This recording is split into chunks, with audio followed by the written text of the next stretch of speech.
Hello, hello everyone. We are excited to welcome you on to the inaugural webinar hosted by ICH Media on the impact of COVID-19 on the higher education sector and academics perspective. ICH Media is not for profit organization that is dedicated towards promoting academic over the course of the next few months. We will be organizing a number of events that will be promote the remarkable work being done by academics globally.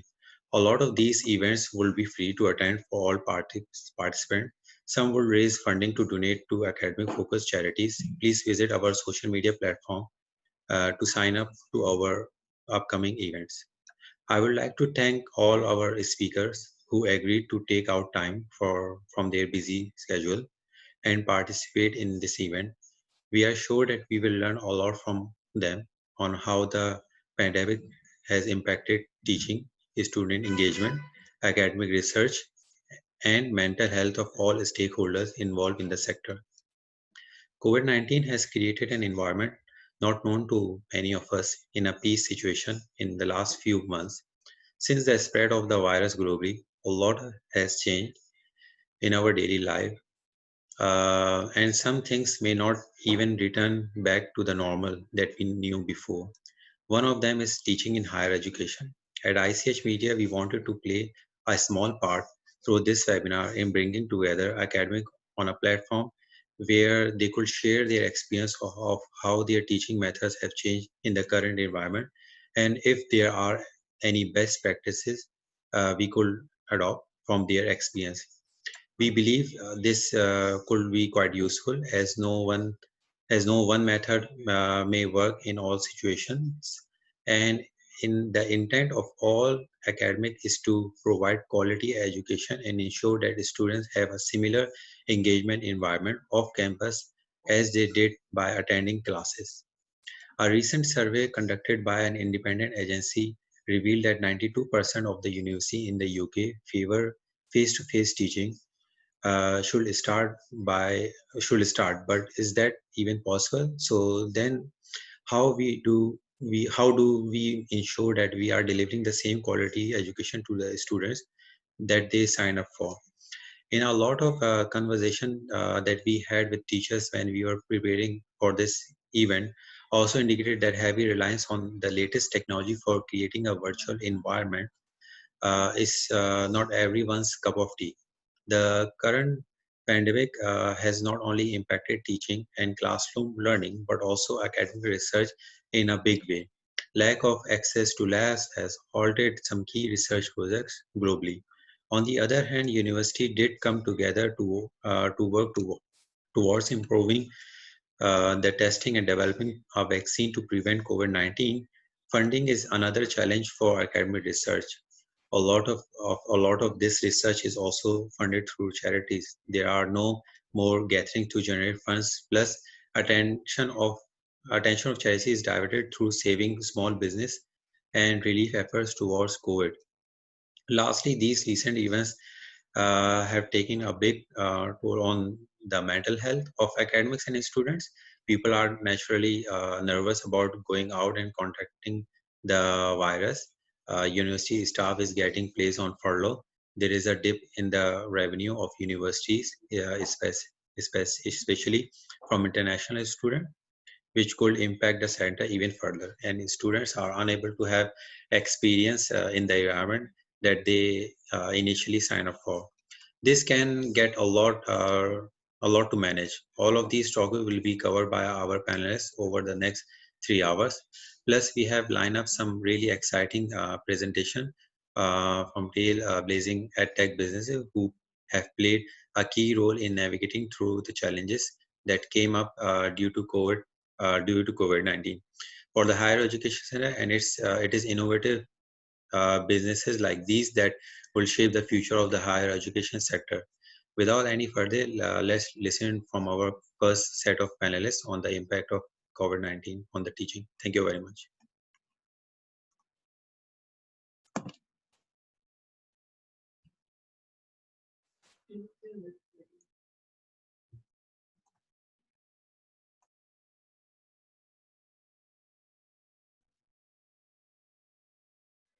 Hello, everyone. We are just going to get our panelists on the line now.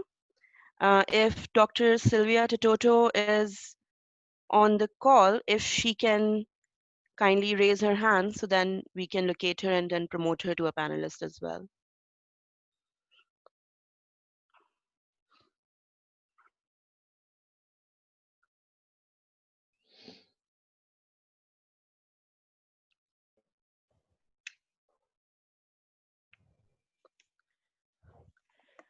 Hi, everyone. This is Dania Siddiqui. I'm a senior advisor at ICH Media, and I'll be managing the panel for the teaching methods. I just want to check if 718903 is that Sylvia Tatoto? Can you please unmute and confirm? Hi, Dania, that's me. Perfect. All right. And if the panelists can actually open their videos, that would be great. It won't let me open it. It says that you've stopped it. Yeah, I cannot open it either.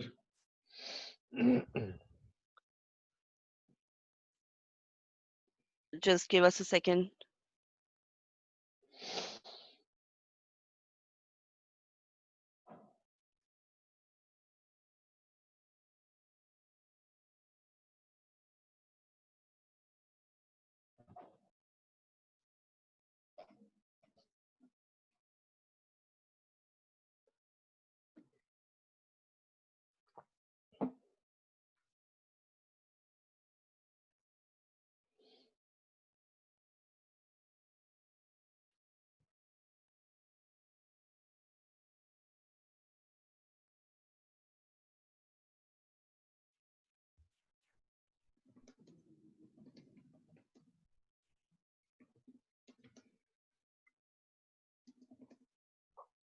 Does it work now for you? No. It doesn't work for me either. No.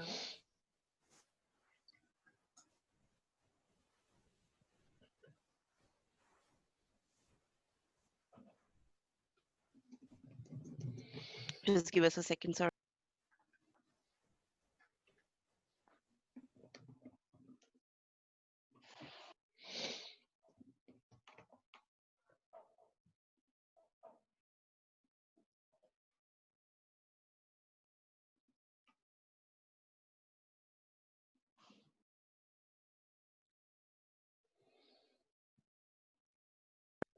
Just give us a minute. We're just trying to edit this.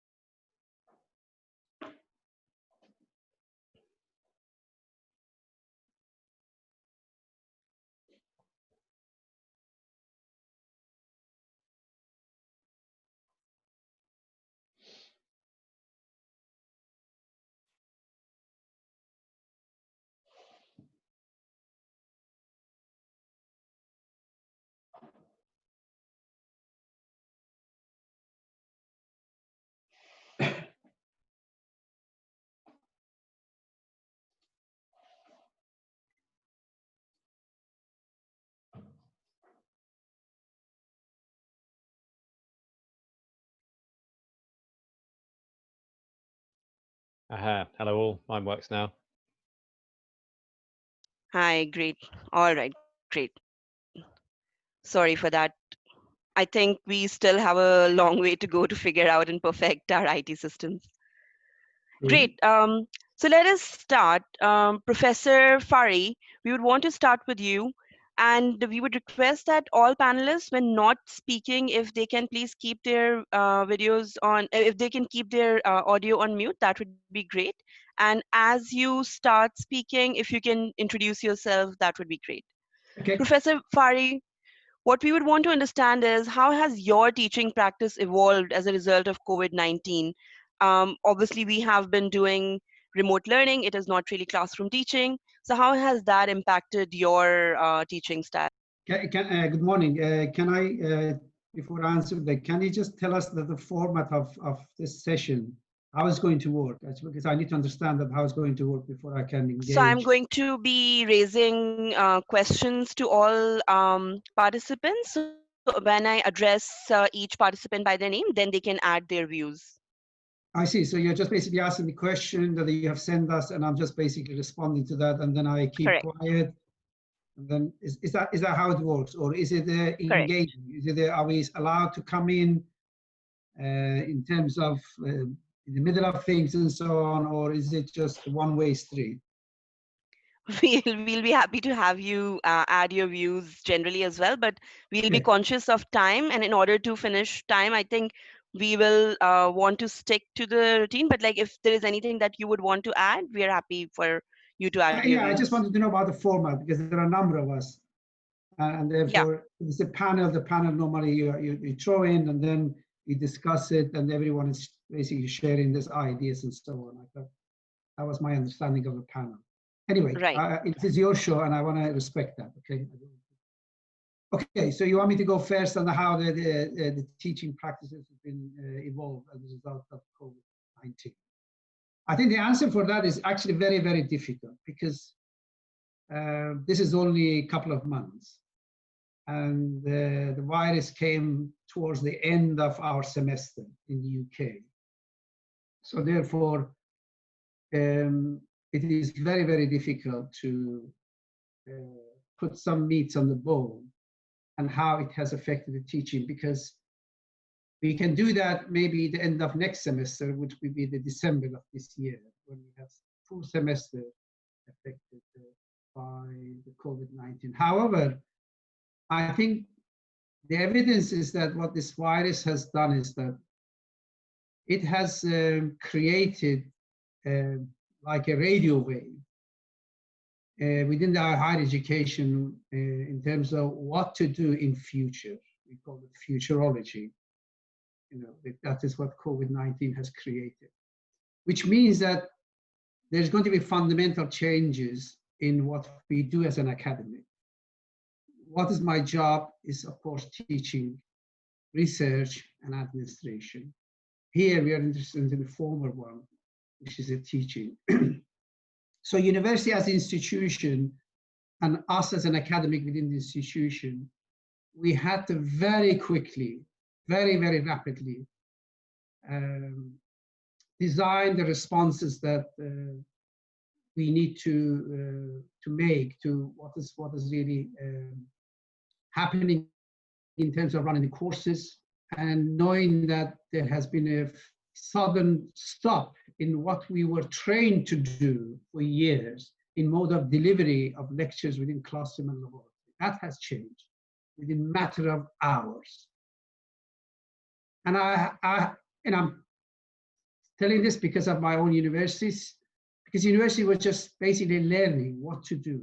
We were learning the trick of the job as we were doing the job. Whereas there are some institutions like Open University in UK, they have almost 50 years of experience of online teaching. Very well prepared. They knew exactly what to do. But for us, it was a new start of how we should deliver the courses and so on. Even learning that online resources that the university was on daily basis was throwing at us. We had to learn, we have to retrain, we have to adapt, and so on. So all of those, I think it has caused huge, huge challenges to academic like myself, and how to deliver these modules. So what colleagues or myself we did was, basically as a researcher, we are very good. We are trained to react to the crisis. It's like there is a call for a proposal, and we have a month or two to prepare a proposal. And as an academy, we have been trained, get together, form a team, start writing, blah, blah, blah, and discussing and so on. And I presume that we adopted almost the same strategy in dealing with teaching our students. So the focus, for example, in my view was that, do I need to teach it the same thing, the same way as I was doing in the classroom? I believe the tendency was with a lot of academics that they just want to record, put online, and they thought that this is online teaching. For me, I think that's not online teaching. Students don't pay fees just to go and watch videos, because they can get that from the YouTube anyway if they wanted to. Why should they pay £15,000 or £10,000 or £20,000 to watch a series of videos? I think it's dull, it's boring, it is not productive, it doesn't create or it doesn't improve the imagination. The creativity is basically gone, and engagement is very little. So what do we do? I guess my philosophy was that with that hand-on, and the hand-on, it says that, well, okay, I can break modules into smaller compartments. And based on this small compartment, I can create a dialogue. I don't want to tell a story. I want to create a dialogue with my students as almost equal partner in getting engaged in a subject where they may not have a lot of information, but certainly they don't have my experience of how to pull this together.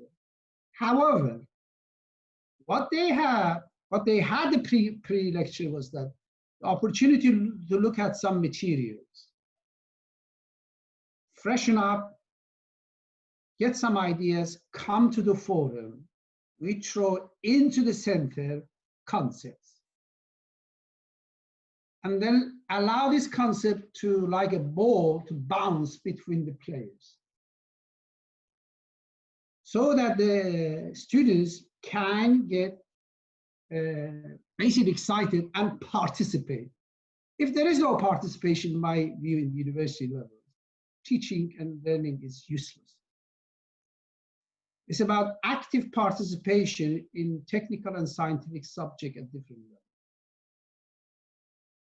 And I think that is the way that, in my view, that under the pressure, one could encourage students to get engaged with the subject.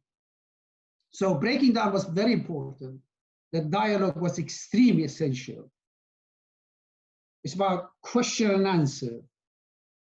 And me sometimes as acting as regulator. I can sit back and just listen how the ideas evolve. My knowledge, my experience, and the resources I have can balance things out scientifically, of course. And then what was important was that, do we focus on individual or do we focus on team? I think that the COVID-19 proved that team working is very important. We can build teams around subject, we can build teams around specific questions and allow the team to evolve that question. And then between them, they agree the answer, and someone, a spokesperson, will come up and say that this is what we think. And we can put them on the board, and then we can compare and contrast. Me as an experienced person within the team can eliminate the wrong one definitely, and elaborate more on the one which I think that there are gray areas where the students maybe couldn't understand it and missed it out. And of course, part of this was, to use all the online technologies, whether you use video, animation, or anything that is available. But my view was not to use too much online facilities, yes? Not to confuse them as much as possible. Because they are, I think students are very intelligent, very smart. In fact, when it comes to online things, they are much smarter than me. You can find out those stuff.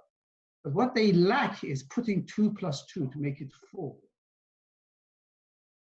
And I think that this is a strategy I adopted. And it's almost that my lecture was, open-ended sessions.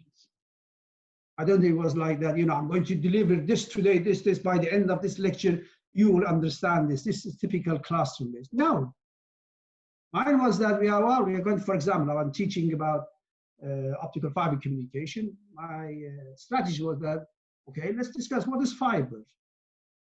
Let's discuss it. Let's open up within the context of telecommunication. If students want to refer to any material to back it up their argument, that's fine by me. However, what I found was that students' participation and students' discipline in attending this session was not that great. Students, maybe, I don't know, maybe this was because online they were just like isolated, miles away from somewhere, just a camera and microphone, which I thought that maybe it will give them an opportunity to be able to express because they are not in the classroom physically. They may feel intimidated and so on. But they didn't, and they were finding it very, I don't know, they were keeping quiet or sometimes not even turning up. You have to send a lot of emails that, guys, the things will start in about half an hour and so on and so on. And I don't know for that because it's not my expertise. I'm not doing research in education. Maybe someone in 12 months' time would tell us that what went wrong. But as for me, the teaching that I adapted was really more like what we are doing now. And I will see next semester that because I have laboratories and so on, how this fits into it. Because at the moment I'm just talking about lectures and so on. I have no idea how laboratories will work. Honestly, I have no idea, and I don't think anyone in the university has got any idea how practical subject like, or engineering subject like optical wireless communication or mobile communication without access to laboratories will be delivered. And we'll get that view later on in the session from Dr. Jenny Barnes. Great, thank you, Professor Fari. Okay. Professor Sylvia Tototo, what would you add to this? I mean, how has your experience been? And then Professor Adam Hart, if you could add your views as well.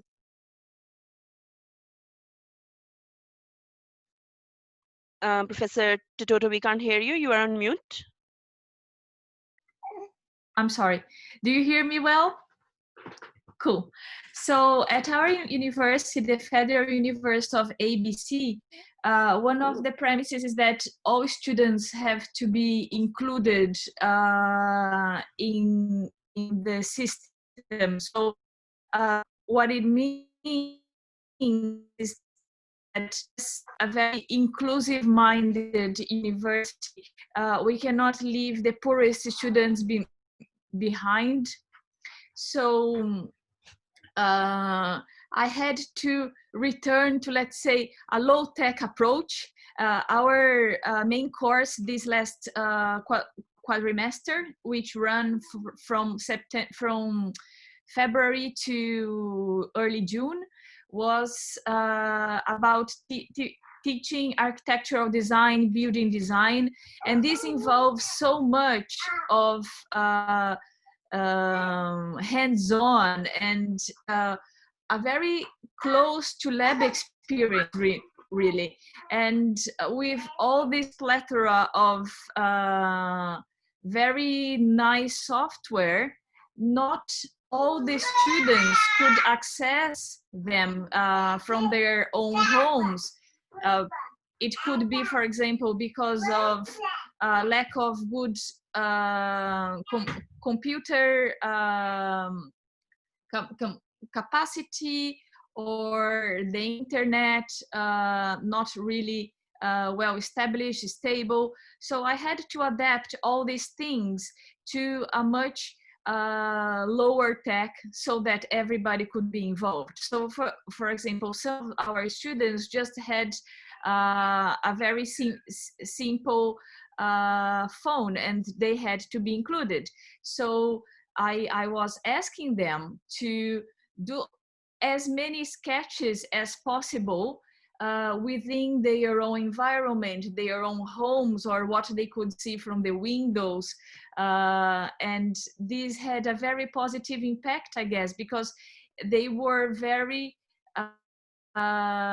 involved in this understanding of their own environment and how to design this. I think that when they had more opportunities in the classroom, sometimes they were not really paying that much attention. They were taking for granted all these extra tools we had. So this encouragement of doing their own physical modelings with very simple tools, with any paper they could find at home, for example, were giving them a better insight to the construction design. And this is a very positive thing from the COVID-19 to my teaching practice. We also had to adapt a more work group towards kind of teaching, to the possibility of switching to individual work. Of course, peer work is essential, but I couldn't risk putting my students in a situation that they could feel almost obliged to flee from the lockdown in Brazil, as the situation is getting every day worse here, unfortunately. And try to meet their peers or go somewhere else where they could think that the building design of that place would be more interesting, or so. And to conclude my view on this, I think that something else that really helped me improve my teaching is organizing a little bit better what the thread throughout the course would be, instead of thinking about the next one or two meetings. At our university, yeah, the students had the choice to leave the course and not being punished at any in any way if they left the course until the fourth class or meeting. So I put all the material up front so that they could understand if, according to their lifestyle or their mental health state during this situation, if they really could put their effort and go with us in this course, or it would be unfortunately better for them to wait for another opportunity in the future. I try to engage them as much as I could via this self-organized material that we could have online group meetings, and also one-to-one face meetings, so that all their questions could be properly answered as much as I could. I think that's my point of view. I'll leave the more things to be added by Professor Adam now. Thank you, Professor Sylvia Toto. And just to all attendees that are with us on the Zoom call as well as on Facebook Live, please share questions with us. We are already receiving a few questions on Facebook Live, which we'll raise during the course and towards the end of this discussion as well. Over to you, Professor Hart. Okay, thank you. Yeah, I guess probably academics throughout the world have had very similar experiences, and certainly listening to Fari and Sylvia, it sounds very, very familiar.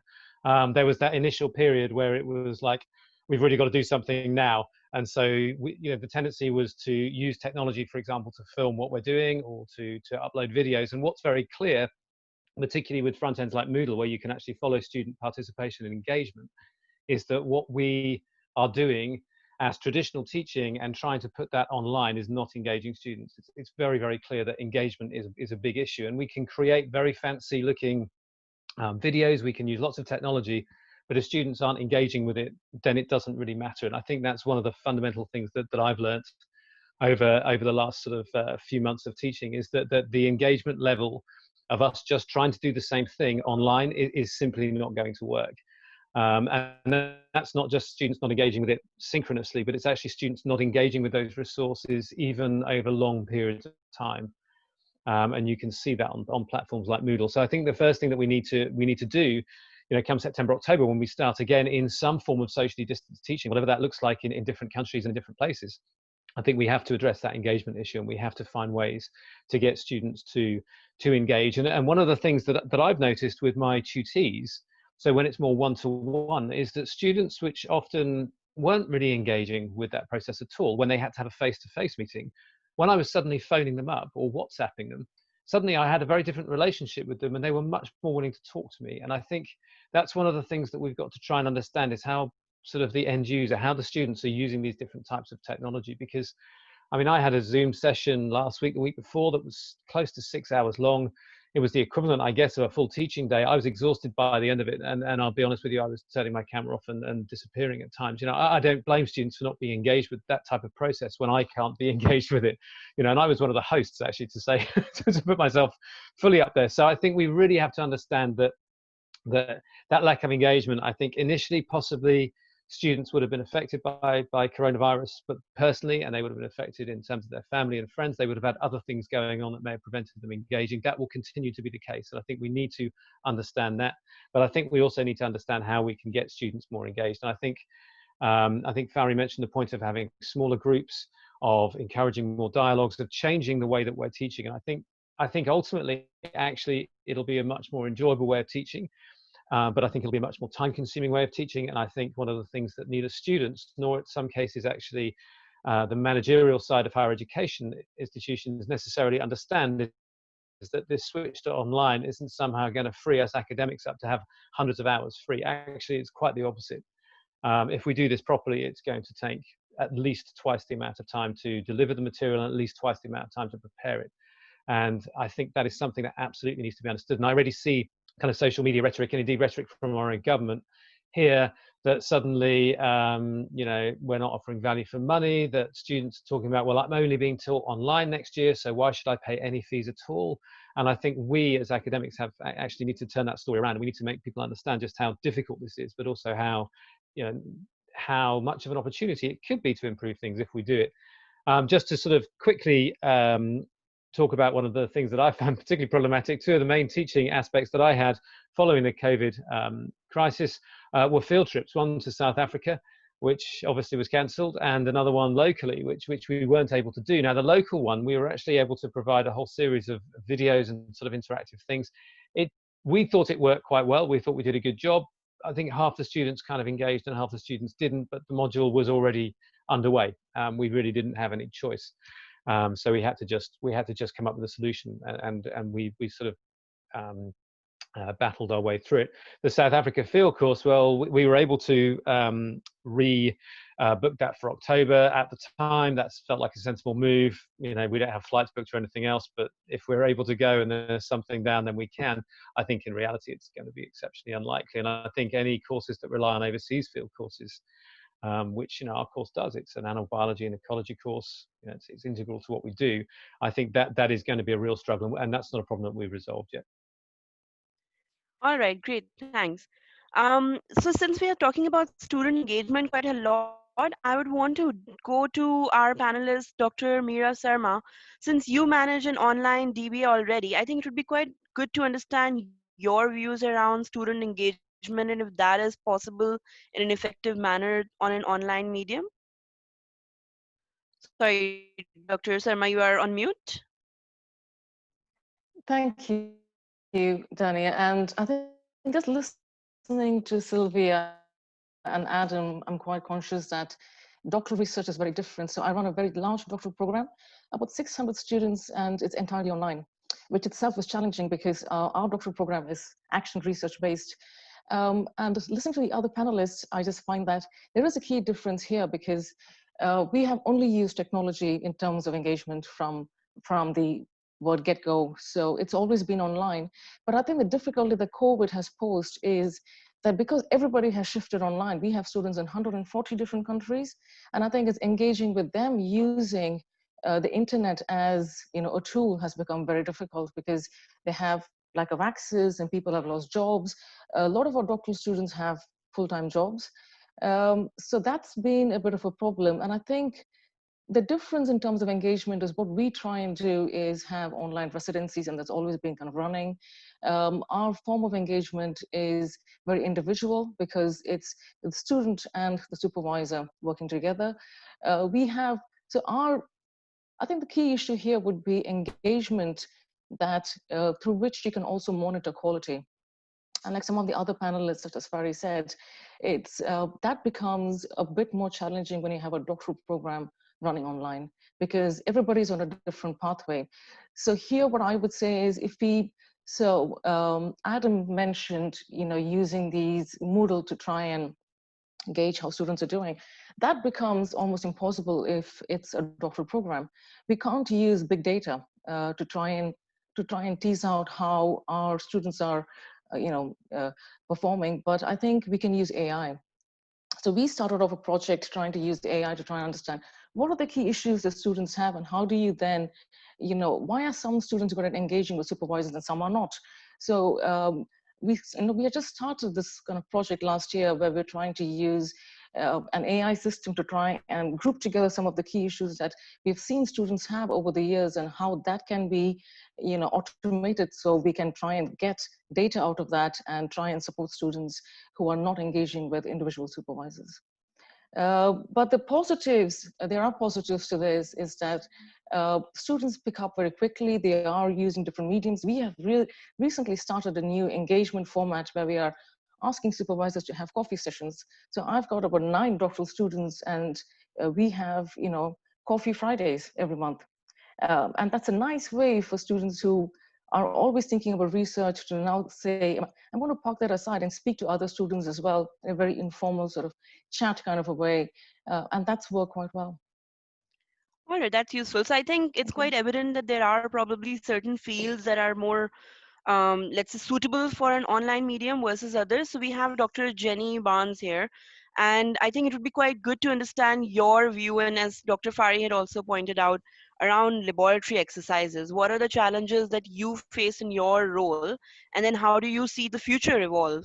Some classroom teaching perhaps will start, but then I mean, there are news around this other pandemic coming up. So, I mean, is there a thinking around evolving how we do laboratory exercises now at all? And then how has your experience been so far? Okay, thank you. So my name is Dr. Jenny Barnes. I'm the teaching lab manager at the Department of Physics in Oxford. So my job is basically running practical courses. Which is quite challenging when you can't actually physically get in your lab. The picture behind me is of my lab that I've not seen for 100 days. But last term we did have to actually run practicals. We had some students who had not finished all their practical course, so we had to run stuff. We were lucky that I didn't get many students say, I don't have access to technology, whether that's because in a physics course, we were asking students to do computing, and so they all had a computer. I never had a student say, I can't access what you're offering, which was very helpful. We are backed up slightly in Oxford that a lot of the colleges were checking that their students did have access because we have a tutorial system as well. They needed to have access to online. And I think the colleges were picking up if people were struggling with the technology. So in order to run some practicals when you can't physically get in the lab, we had 2 kind of main strands. One was we have quite a lot of practicals where we've taken data already in order to calibrate things. And so with a bit of tweaking of lab scripts, so it would say, instead of when you get to this bit, do this measurement, right now we'd have an extra supplementary page that said, okay, when you get to that bit of the script, then, you know, the data is in this file. We had people who basically kind of, they removed the data analysis part, you know, they enhanced the data analysis part by removing the experimental bit. So it was more looking at hypothesis testing, and sort of doing more in-depth analysis of the data than they would normally do in the labs, because normally they'd be spending their time trying to work out what connects to what. The other thing that we did was we have some experiments where the students would literally just physically come in and sit at a computer, and they'd analyze big data, or they'd analyze, you know, some data from space or something. And so that was then some very detailed negotiations with our IT department to go, look, I know you don't normally let students log into computers in the lab, but please could you just do this on this occasion? And that meant that students could remotely access our computers as well. And in some cases we gave them the data so that they could sort of focus on that. Now, in terms of what we've got coming up, that's a bit more complicated, because we are going to be looking at social distancing. And so I am now looking at things like the lab behind me and going, okay, I can only have students sitting at these 2 benches and not at that bench. And so really then I've got to look at the kind of key objectives and the key priorities. What are the skills that the students can't get from any other method? So things like setting up optics or connecting together different cables in electronics, those are things that you're not going to get from sitting theoretically and doing.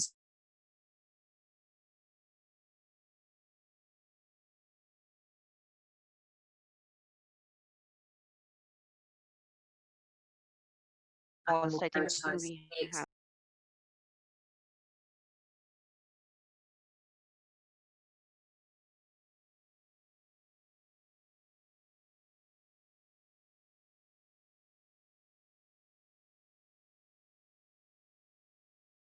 In the UK is there's now a sort of physics network, and we have bi-weekly meetings of people with other UK institutions discussing things like, you know, what are the sort of key practicals we should do?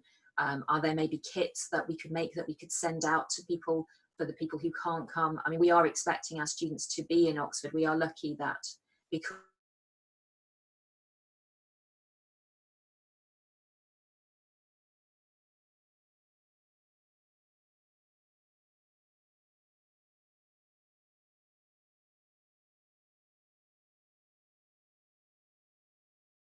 by the IT departments at various different universities.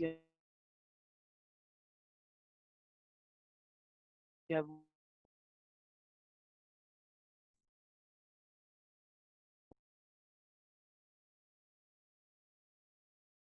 Hello, was it for me?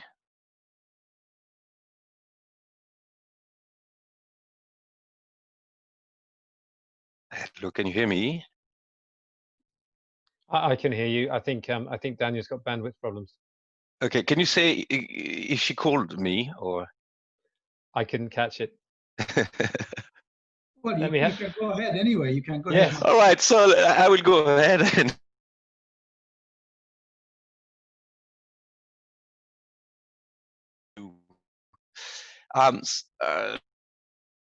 when COVID happened, I experienced affiliated to a university were very, very fast to react. I was amazed. It was a matter of weeks at most. Again, I cannot talk about other departments because I have no experience.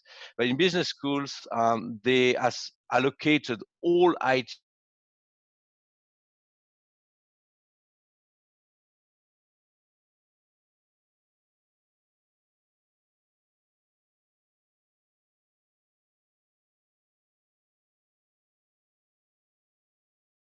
teaching.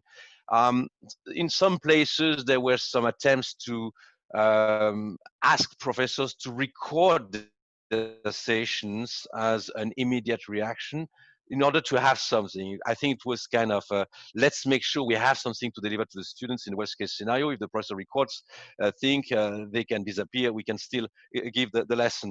But quickly, pretty much everyone realized that we can do better. And I was convinced that asynchronous is a much better way to continue to convey the lecture. Um, as the other participants have mentioned, it requires a lot of work, much more work than to prepare a class session. I have calculated that even when you are well prepared, it takes about 20% more time to deliver, unless you are ruthless. But if you try to do things well with lots of participation, 20% is a good addition to plan. But that's without counting the enormous amount of time to prepare things. When I come into the class, I'm a little bit of like in my one-man show, of course, with the other participants being the students, but I can really change the course of the course anytime. I can create a moment. I can tell people go out for a break, etc. I can pick a person with a total certainty that they will be obliged to respond. It's a little bit different online, but we can pretty much mimic it. So the second point is what has been the outcome altogether? Well, it depends on many factors. I would list at least 5. The topic, of course, I teach finance, but I imagine in marketing or in human resources, it would be quite different. And I'm not talking about technology. The second one is the age and whereabouts of the students. Working with executive MBAs, for example, is much easier in that context than with fresh masters in science who have little experience of business. The third one is the technology use, and there are big differences here. And the fourth one, the fifth one would be the rules that you put in place, in particular, including participation assignments. So regarding technology, I'm not here to make any advertising, but I really like platforms like Zoom. Why? Because I think the most important part of the teaching is the ability to see all the students at once and that they can see each other. Okay, so it's not just Zoom. I think Google, which I have not used directly, offers something similar. Other platforms are working very hard to reach that, but I can only encourage them. That's the most important. All the rest is nice to have, having a forum, having a poll system, having chat, having breakout rooms. Breakout rooms I would put actually a close second to the ability to see everyone. But seeing everyone is so important because the goal is to create the same success as in the class, which means getting the students to talk to each other. My best achievement is when I can disappear, when I can create the session and disappear, letting the students discuss with them. So I create debate. It's very easy in a breakout room. It's much more difficult in a class of 50, 60 or more students. I see there's a question from Abdul.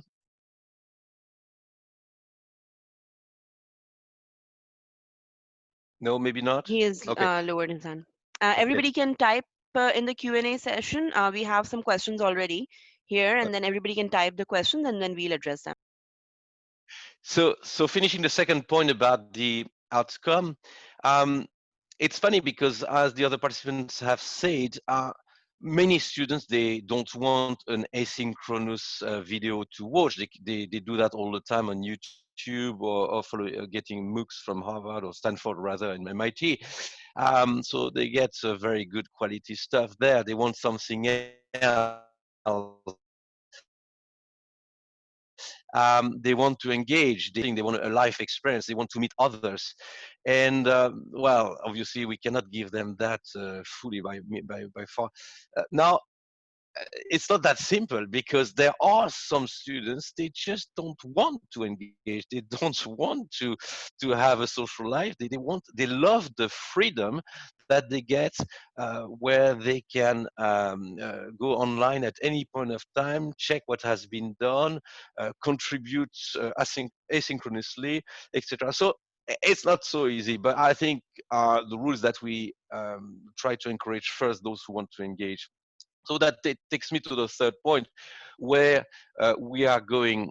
At Candesic, my strategy consultancy, we focus on healthcare, and we have been working with governments and other institutions. And that makes me a bit aware of what's happening. And as you mentioned, I mean, as long as the virus is there, we can't afford having everyone in the class. Now, we can perhaps play with ventilation systems, but it may not be ready for a little while. And we will have most likely to limit to perhaps 1/6 to maintain not only the 2 meters distance, but also to prevent people who speak to produce a virus in the air, airborne. And and we cannot keep them too long. Okay, we should probably force people to get out of the room after a relatively short period and make sure that it gets ventilated. So that limits a lot what we can do in class. I see Imperial College, I see Columbia Business School and many others moving towards a hybrid model as long as we cannot get better.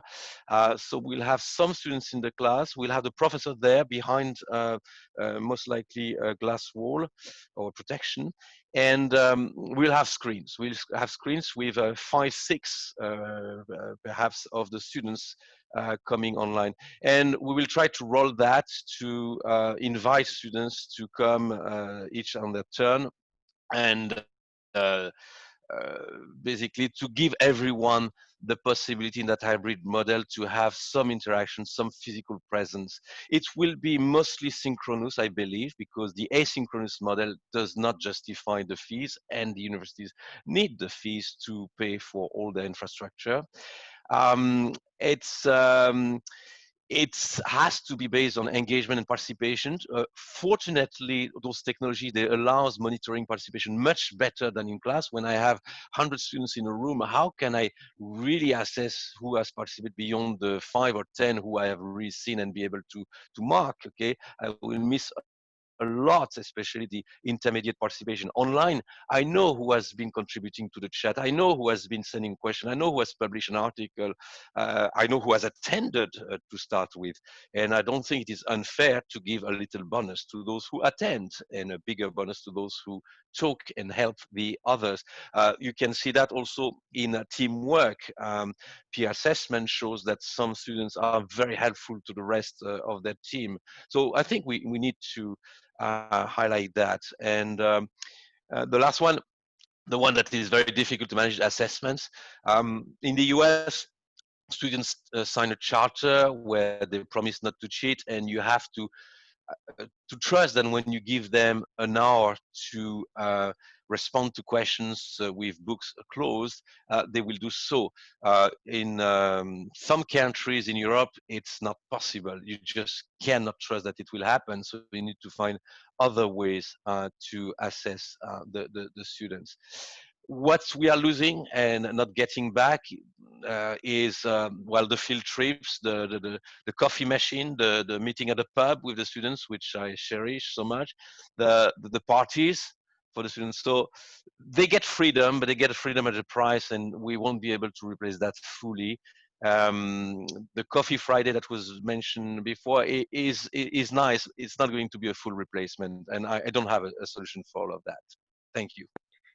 All right, great, Professor Kitten. I'm very conscious of the time, and then we have our next speaker, Mario Barasovic, already on the call. So I would like to thank all the panelists. We have a number of questions. What we are going to do is we'll reach out to our panelists after the session, and then we'll raise these questions, and we'll be able to post videos online. And that's how we'll address the questions, just in the interest of time. So I would like to thank everybody. And we'll move on to our next panel, speaking to the EdTech session, Mario Barasovic. Thank you so much.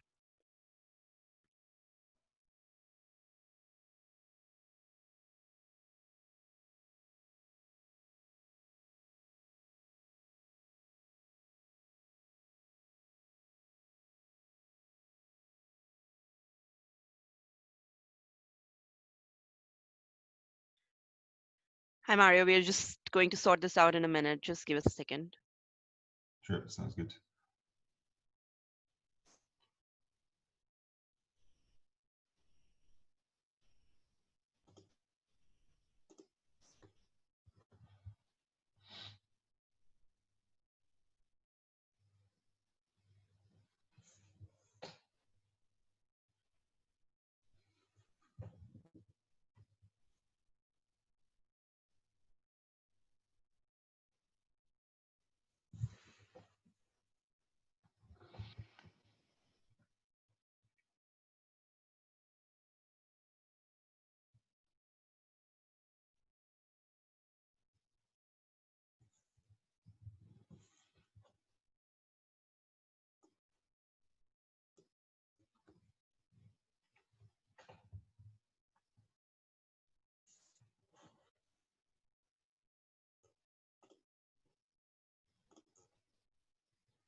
Daniel, let me know when you're ready. I'm still not able to share the screen, by the way. You are unable to share it? No, it says host disabled, participant screen sharing. All right, just give me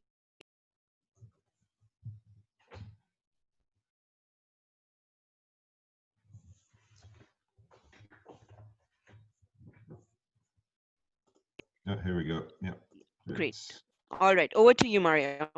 Right. So Mario is a principal at Emerge Education. Emerge Education is a leading seed fund for edtech businesses in Europe. Great hearing from you, Mario. Brilliant. Thank you very much. And just confirming you can see my screen on the presentation. Yes, we can see the screen. Thank you. Excellent.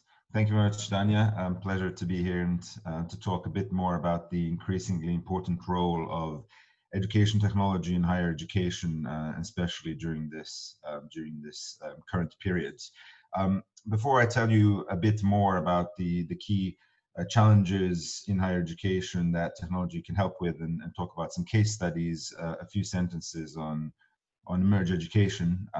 So we've been in the sector for 6 years now. Over that period, have invested in over 50 companies in the higher education, K-12, early years, lifelong learning space when it comes to education technology, and we have a particular emphasis on higher education and companies that are helping solve the skills gap. We have strategic partners from mostly the UK, some from the US, some universities in Latin America and South Africa that have partnered with us on this journey. And alongside our investing, we've been quite active as well, working with key stakeholders in the education landscape in the UK, including JISC, Universities UK, and I'd say the majority of the universities in various capacities, both from an advisory perspective in terms of talking about the key technologies we're seeing that we think can help everyone, from professors to academics to vice chancellors, solve some of their most important problems, but also on a kind of policy level, working with various bodies, including the Department for Education, to talk about these technologies and the impact that they can have. With the rise of COVID, it's fair to say that education has quickly accelerated the adoption of technology. We've been seeing slowly accelerating over the last decade, and in some cases it's become integral for the operations of a university.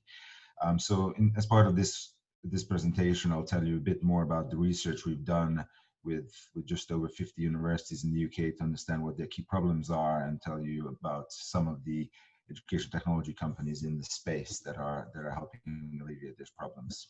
So this is just a snapshot of some of the key players in the space we've talked to, and I guess it started in January when we did an exercise to ask vice chancellors what are the key pressing problems, and we're wrapping up the exercise in March, and then a little did we know the scope of the exercise was going to significantly increase, and we ended up going way into summer to further discuss challenges and understand how these challenges have evolved in light of COVID. So on a high level, these are the three key themes and priorities we've identified.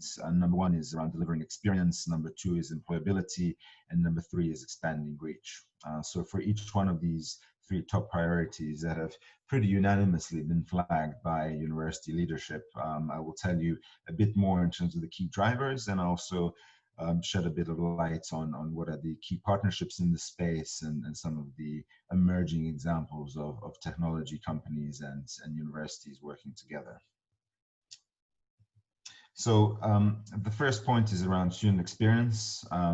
Over the last few years and decade, really, there's been increasing competition in the sector, increasing expectations from students in terms of embedding more personalized experiences on campus, increasing usage of digital environments. As we just heard, it's not just about filming a lecture and allowing students to watch it whenever. It's around innovating and using technology and other use cases to improve and personalize the student experience. So especially during COVID, when essentially the classrooms have shut down, we've seen a a space for a lot of various technologies to fill in some of the gaps, including assessment being a very critical one, and also including digital learning environments.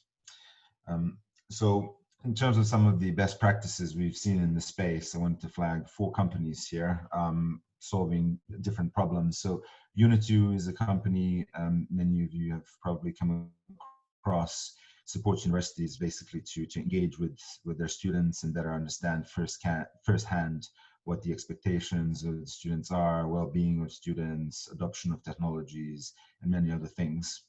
In the social learning environments, a company that we've come across and work closely with is Aula. You might have heard of their big partnership with Coventry University recently announced that saw Coventry migrates, I think it was around 40,000 students to the Aula platform, essentially replacing some of the old LMS infrastructure that the university was using. So essentially providing a Slack meets Microsoft team, but tailored for higher education experience for students. Another company that's doing some critical work in the space is Uniwise in the assessment space. So most universities have really struggled and not known how to digitally assess students in safe environments, whereas Brunel University has been innovating on this front for the last 5 years with Uniwise, and we're seeing a lot of universities adopting digital assessment solutions as well. And last but not least in this space, Bibliu, which we'll hear more of later, supporting universities basically to go paperless and completely reinvent the textbook experience and how students learn in the digital age. Second area is around employability.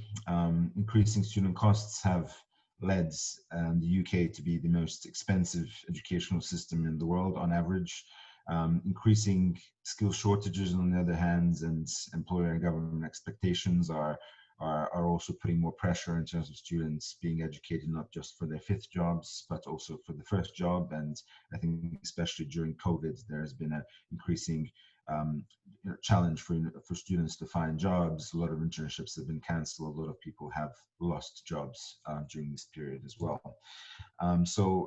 For solutions we've seen in the space that are significantly supporting universities and students around this, one is virtual internships, that is supporting universities to place students in internships that are fully online.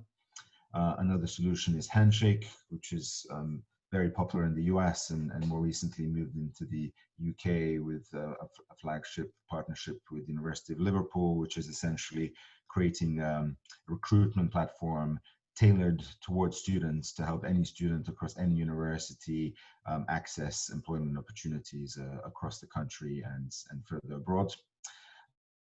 Another international example is Ripen in Canada, which basically works with universities to embed employer real tasks into their curriculum, which is quite innovative. So essentially, as a student, you're both getting course credit for completing an assignment, but you're also getting work experience, given that assignment is directly relevant for an employer in your region. And then another participant of today, Fourth Rev, doing some amazing work basically in working as a intermediary between universities and corporates to help embed corporate priorities, corporate curricula within the university curriculum and the university experience. And then the third area, which has been incredibly important in the last 3-4 months, has been that around expanding student reach. So campuses have been closed and universities have found it very challenging to recruit students, both domestically, which we've realized hasn't been necessarily that big of a challenge in the end, but most importantly, internationally. There are a lot of concerns around what happens to campuses in September, what happens to international students, what will they be traveling. There have been big announcements very recently in terms of the elimination of the EU student home status, which I'm sure will bring further challenges in the space, given many students will no longer have access to student loans company and will have to pay higher fees for education. So in this space, we've come across various solutions as well. Unibuddy, most university representatives have come across, especially this admissions departments in the UK, given its partnership also with UCAS recently announced. So Unibuddy essentially supports universities to better recruit students through peer-to-peer student ambassadors, also run online campus and virtual campus events for universities now for almost a decade and bring some of their courses online, and it's been significantly expanding the scope of that work as well. At the start of the year, we heard a partnership from LSE and 2U announced that is incredibly important now, with more and more universities doing similar things, basically creating an end-to-end fully online degree experience for students. And then the most disruptive and interesting of all, perhaps, is EDU Medical College. Again, we'll be hearing from them today. Is a fully online medical university that partners with hospitals for students to gain their practical experiences. So very broad range of solutions here for universities, both to recruit and fully go online with their programs. So that's it for me in summary. Three key problems, and we've been seeing in the sector from employment to student experience to expanding the remits and going online for universities. But we're excited with what's ahead and believe that there are a lot of technologies and solutions in the space that could help with these problems and become an important part of DNA for universities going forward. So thank you again for your time, and I'm looking forward to hearing from firsthand from some of the companies that are working in the space. Great. Thanks a lot, Mario, for that. I mean, that was very useful. As you pointed out, we have a number of edtech businesses lined up that will be sharing their views around how they have been able to support the higher education sector. We'll move to Alexandra Kozma, who's the Chief Learning Officer at EDU, and she'll be able to tell us a bit more about what good work EDU has been doing. Hi, lovely to meet you. I'm Alexandra, tuning in from Berlin. I'm just Alexandra, do you want us to share your video, or will you be able to? I think we are okay. Great. Just checking. All right. Does yeah, that we can work? see it. Yeah, we can Is see it it. a good view? Okay. So it's a pleasure to meet you. My name is Alexandra Kozma. I am EDU's Chief Learning Officer. And today I'm going to tell you a little bit about what we do, our approach to digital learning, and how we can help you if you're thinking of going in a similar direction. Just to check in, are the slides still visible? Yes, they are. Okay, perfect. So thank you for the lovely introduction, Mario. I'm sure most of you have not heard of us.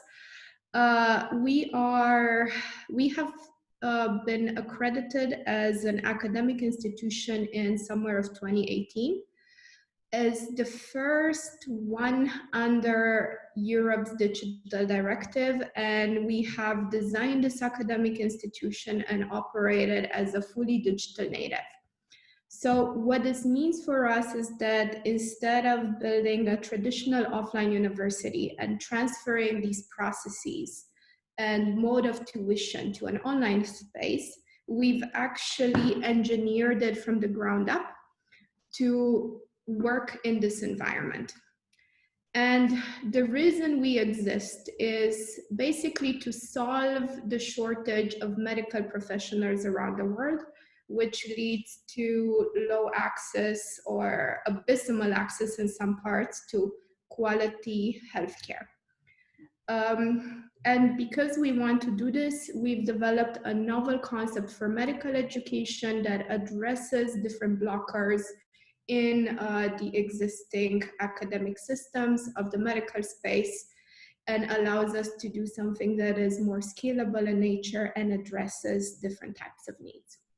The way we do this is by combining online learning in a digital campus with practical experience that takes place in teaching hospitals that can be located anywhere in the world.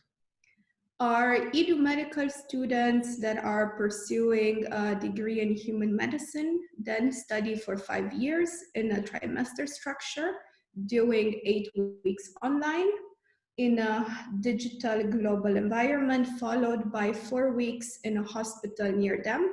And this basically repeats throughout the year. The basis for this model is a fully digitized curriculum that is adaptive in nature, and we teach with an outcomes-based approach. We combine it with the digital campus that we have built up, and this is also engineered to support the different pedagogies we want to apply. We take a didactic-driven teaching approach. We teach in small groups. We apply problem-oriented learning, and we have ample support for our students in tutoring and mentoring. And we've developed a practical training syllabus that aims to integrate the theoretical knowledge studied in the online phase with the application of it and the relevant medical skills which are practiced in the practical rotations. To do this, we've adopted didactic philosophy that genuinely allows us and empowers us to scale high quality education globally and also make it effective in particularly underserved areas or with groups that are that have certain challenges. Our approach is putting students first, which for us means supporting the individual learning path and their personal growth, which is expressed as a support system setup as well as personalization. We apply learning by doing, and we do this in order to ensure the applicability of what we teach in the real world. And this is both reflected in the curriculum that has high transference to the workplace, but also for applying PBL approaches and a high degree of practical rotations. And another very important thing for us is teaching learning as a skill, especially important in a digital environment where many times we're actually shifting a little more of the responsibility towards the student to basically organize themselves, to motivate themselves. This is what we find to be extremely important in order for the students to actually be successful in this environment. We do this through different means. We have outcomes-oriented approach, and we select the pedagogies following the learning outcomes we want our students to apply.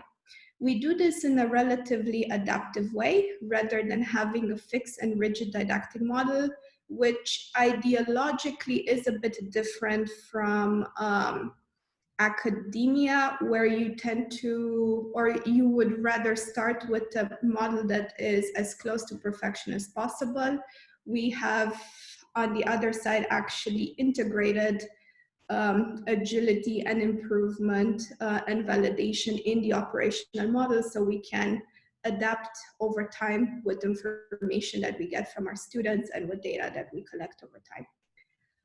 Sorry, Alexandra, we have the last 2 minutes left. Okay. Then I can give you a very quick view on how we do it. We have a team-based approach that is extremely important, also to foster the relationship between students. The guidance over time is another fundament that we do via different levers like modeling, self-assessment, instructional content, peer feedback, and it is supported by a curriculum of learning how to learn and an adapted learning path that structures the learning heavily in the beginning while giving more and more room for the students to actually self-direct, so that we do not create learners that are reliant on technology in the future. We put this into practice by having a digital didactic toolkit of different pedagogies that we can apply depending on what the goals of a specific program or of a specific module have. This is delivered via a digital learning platform that doesn't limit this application, but actually enhances it. And we apply different technological insights to calibrate it and improve it over time and support our educators in making qualified decisions on how to teach. On the student side, this looks like fully formed digital campus that supports group work, collaboration, a learning platform, proctored assessments, everything that you would need, including a virtual classroom, particularly engineered for active learning. And it fosters the bonds between the students that we want to create so that the learning experience is both effective and engaging. And last but not least topic to cover is that since the pandemic has become front and centered, we have done a couple of things. Of course, the first reaction was making sure our students are okay, then making sure they are prepared and able to help in the current situation. But we then went back to our engine room, so to say, and we've developed our digital didactics micro degree, which is basically the model by which we teach and we support learning online, both synchronous and asynchronous. And for those of you who want to go in a similar direction, who are looking at hybrid learning models or completely shifting to online education, this is an area where we are happy to collaborate with different teachers and professors or teaching training programs on training in digital didactics. Great. Thanks a lot, Alexandra. I mean, we are getting a number of questions just to all attendees and panelists. All the questions that we are receiving, just in the interest of time, we will make sure that we post these on our social media platforms later. But running with this schedule, thank you so much, Alexandra. Now we would want to introduce Dave Sherwood, who is the CEO at Biblio. Biblio is an online platform that provides students with access to their textbook and libraries with affordable core textbook packages. Over to you, Dave.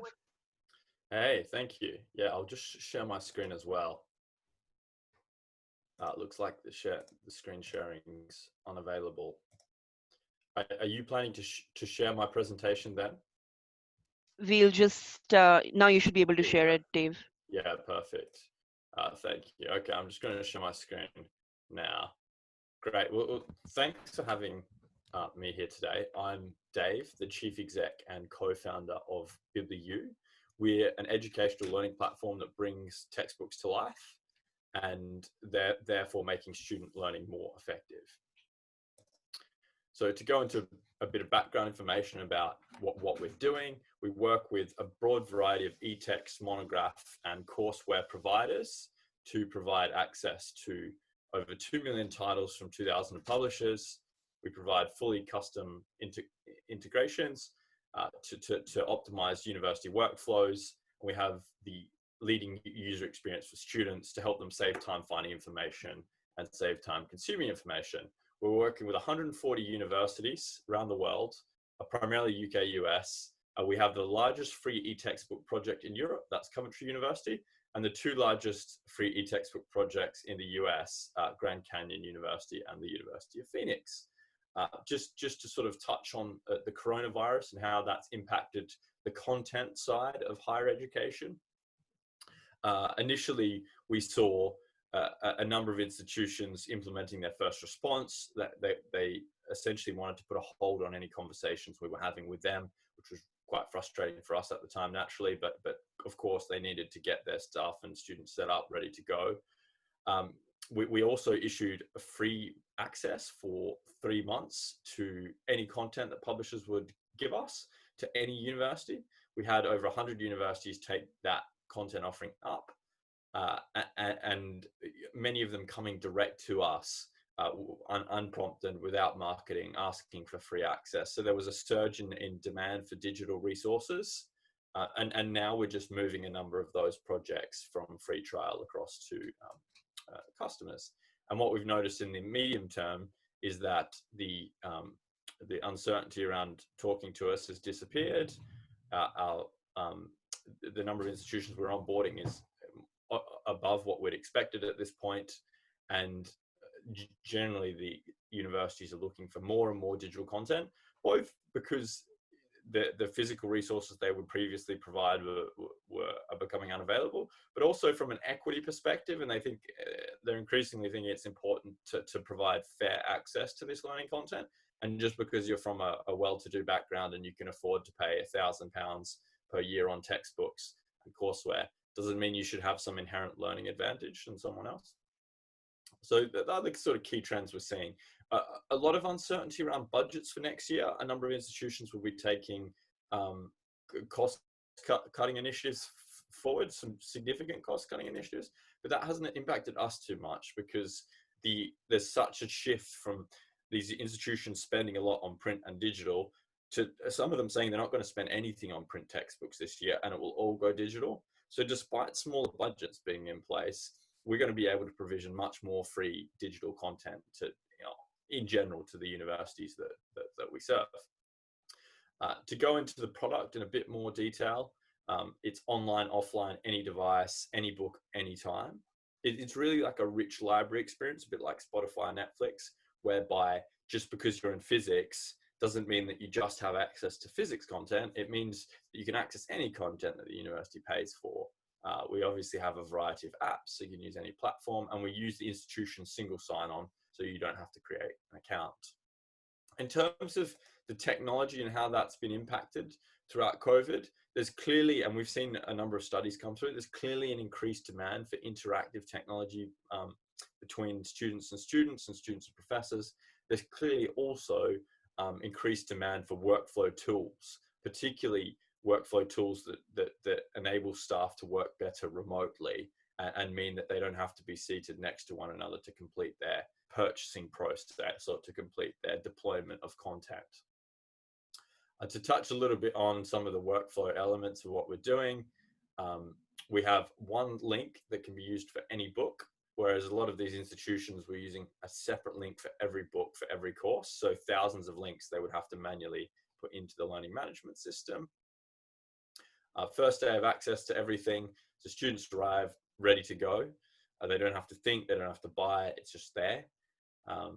We've seen a massive increase in the usage of the digital content. Even our customers that haven't taken on any more content, clearly students are using their university's digital resourcing more. We're providing detailed course level analytics so that if you're a staff member, you can use this to engage your students, to help prevent them dropping out, to boost them and ensure that they become better students. We'll touch on the LMS workflow in a bit more detail. Again, this is a really important workflow proposition that certainly helps during COVID simplify workflows and enable remote working better. A simple LTI integration, there's one link that can be used in every course. Doesn't matter if the edition changes, doesn't matter if the content changes, no initial manual transfer of information, no codes for students, and codes are incredibly frustrating for students as well. So all like significant workflow improvements that will help students and the faculty with COVID. In terms of some of the usability functionality, we obviously enable downloads. We enable academics to access content for free as much as they want to sort of learn about which content they might want to use for their course. That's been really popular and I think will be increasingly popular in the COVID environment where academics find it difficult to get hold of print content. Obviously, traditionally, they would get sent loads of free print content from publishers. Now that's becoming difficult to do. We have referencing, notes and annotations. In terms of what we're specifically adding in the student experience, we have a really powerful search engine that enables students to save time when they're doing their research, and text-to-speech and also a speed reader to enable students to save time consuming the information as well. In terms of the usage analytics, I touched on these before, but essentially we record every action undertaken within the product. And interestingly, this sort of content usage is generally ahead of many of the other indicators. So like exam results, for example, powerful indicator, but by the time someone's failed an exam, it may be too late to engage them and prevent them from dropping out. Whereas the reading is occurring from day one throughout term. So again, it's a really important analytic that we look to feed into the university's learning analytics dashboards, Coventry, GCU and others. Also, we really pride ourselves on accessibility, and this is becoming increasingly important now, again, that all students are becoming reliant on digital. It's important to ensure that regardless of their learning background, whether they have any learning difficulties or not, they can still access that content. We've just received an 100% Aspire gold rating, which puts us at the top of the list for learning platforms. And a couple of key things we do to help these readers. Zoom with reflowable text, compatibility with screen readers, so like JAWS and those, so that everything can be read through, full tabability throughout the content. So again, if you have limited motor ability with your hands, you can tab through all of the content without needing to use a mouse or a full keyboard. And color combinations to help those with dyslexia as well. So a really broad set of accessibility pieces here to enable students to access that content fairly and equally. And again, throughout COVID, there's even more of an emphasis on the need for this accessibility as well. So there we go. Thanks for having me today. I'm really interested to hear from more of the companies as well. I'm interested to hear from Emerge and EDU as well. Great. Thanks a lot, Dave. I think that's very useful, the work that Biblio has been doing for the higher education sector and just generally. Thanks a lot. Next, we have Kyle Yang, who is from Mel Science. Mel Science has been providing safe and exciting science experiments for children and parents with their science kits. We had Dr. Jenny Barnes, who spoke about potentially making available science kits that can be sent to students to perform their experiments. So it would be interesting to hear if the work that Mel Science is doing is able to translate to the higher education sector as well. Over to you, Kai.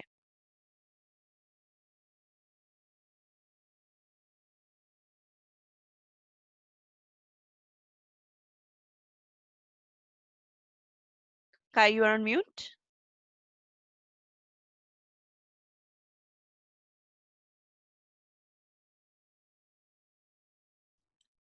Okay, can you hear me now? Perfect. We can Hello? hear you. Wonderful, wonderful. And can you see the shared screen, please? We can.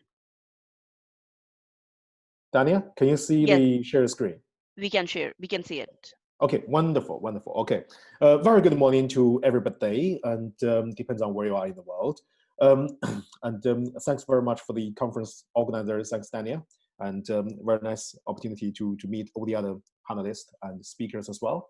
Today, I have the pleasure to introduce a company called Mel Science. We are based in London, and we how do we call it? A science education content company, and we are original. We make our own content, so we are a perfect complement to companies like Biblio, who just spoke now.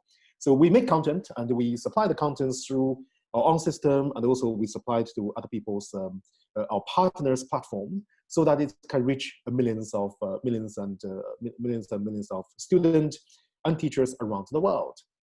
So a bit about the team of Mel Science. We are more than 200 people now, but the 80 people who man the factory and around 120 people who work in the R&D of education content and also the marketing.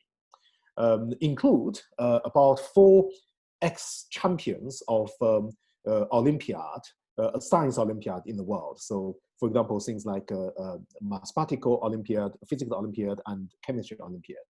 So I am a BD for the company, but I used to be the champion of Chinese biology Olympiad as well. It's not a show off, it's just to say that we are really mad in science from a very, very early stage. So we love science, and lots of our colleagues has then become a doctor of various scientific disciplines. So now we want to come back, we want to use this passion for science to actually make a contribution to the way science education is conducted. So around the world, we are fortunate to be endorsed by leading science organizations such as Royal Society of Chemistry, American Chemistry for Life, and Science Magazine. And we were also very fortunate to be advised and reviewed And in many ways, we're joined by top scientists and science teachers from around the world. So I would like to play a 1-minute video just to give you more feel about our product. Now Chemistry offers a monthly subscription to chemistry sets. Each set contains 2 to 3 safe, exciting experiments. Ingredients and instructions are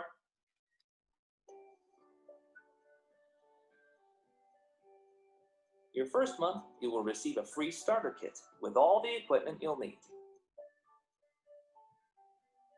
The subscription is supported by a handy mobile app. Perform experiments, examine molecules in 3D, and watch cool chemistry videos.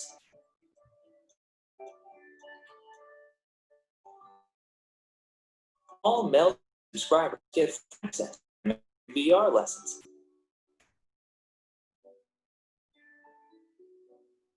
You will receive your own VR headset in your first shipment. Subscribe to discover the world of science with your kids.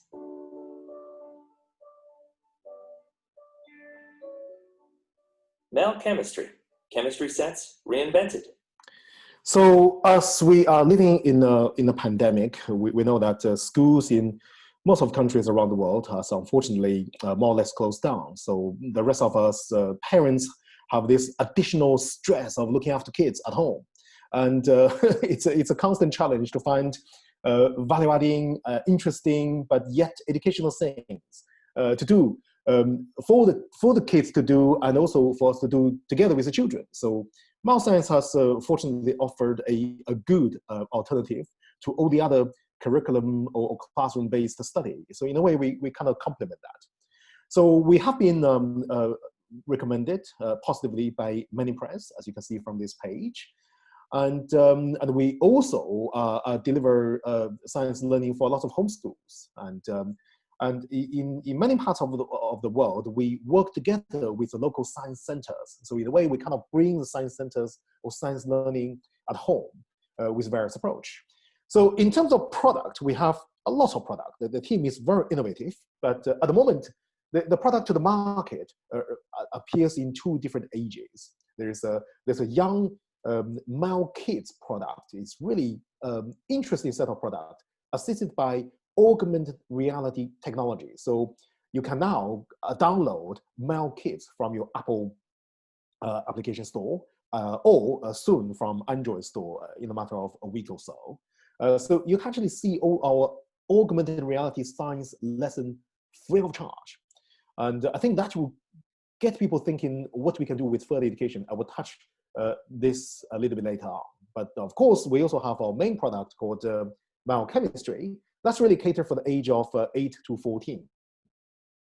But I have sold to many universities around the world as well who want to actually buy this product just to increase the science learning and also the science communication. And they want to really know this approach. So 2 set of products for now, but you'll see a lot more product coming soon. So physics will be released very soon.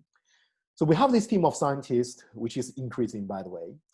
In addition to all the product you can see in boxes, we also have made a lot of, we call DIY science videos or science resources. They're available from our website as well, free of charge. We also deliver this through social media such as YouTube or Facebook. And it's great fun. So it's really get you creative juice running to see what kind of things you can do for science. So we're there to make science really interesting, but in a way also very engaging. And for a number of weeks now during pandemic, we also run a free Mel Academy. So that's really the online webinars covering a lot of scientific subjects for people of various ages.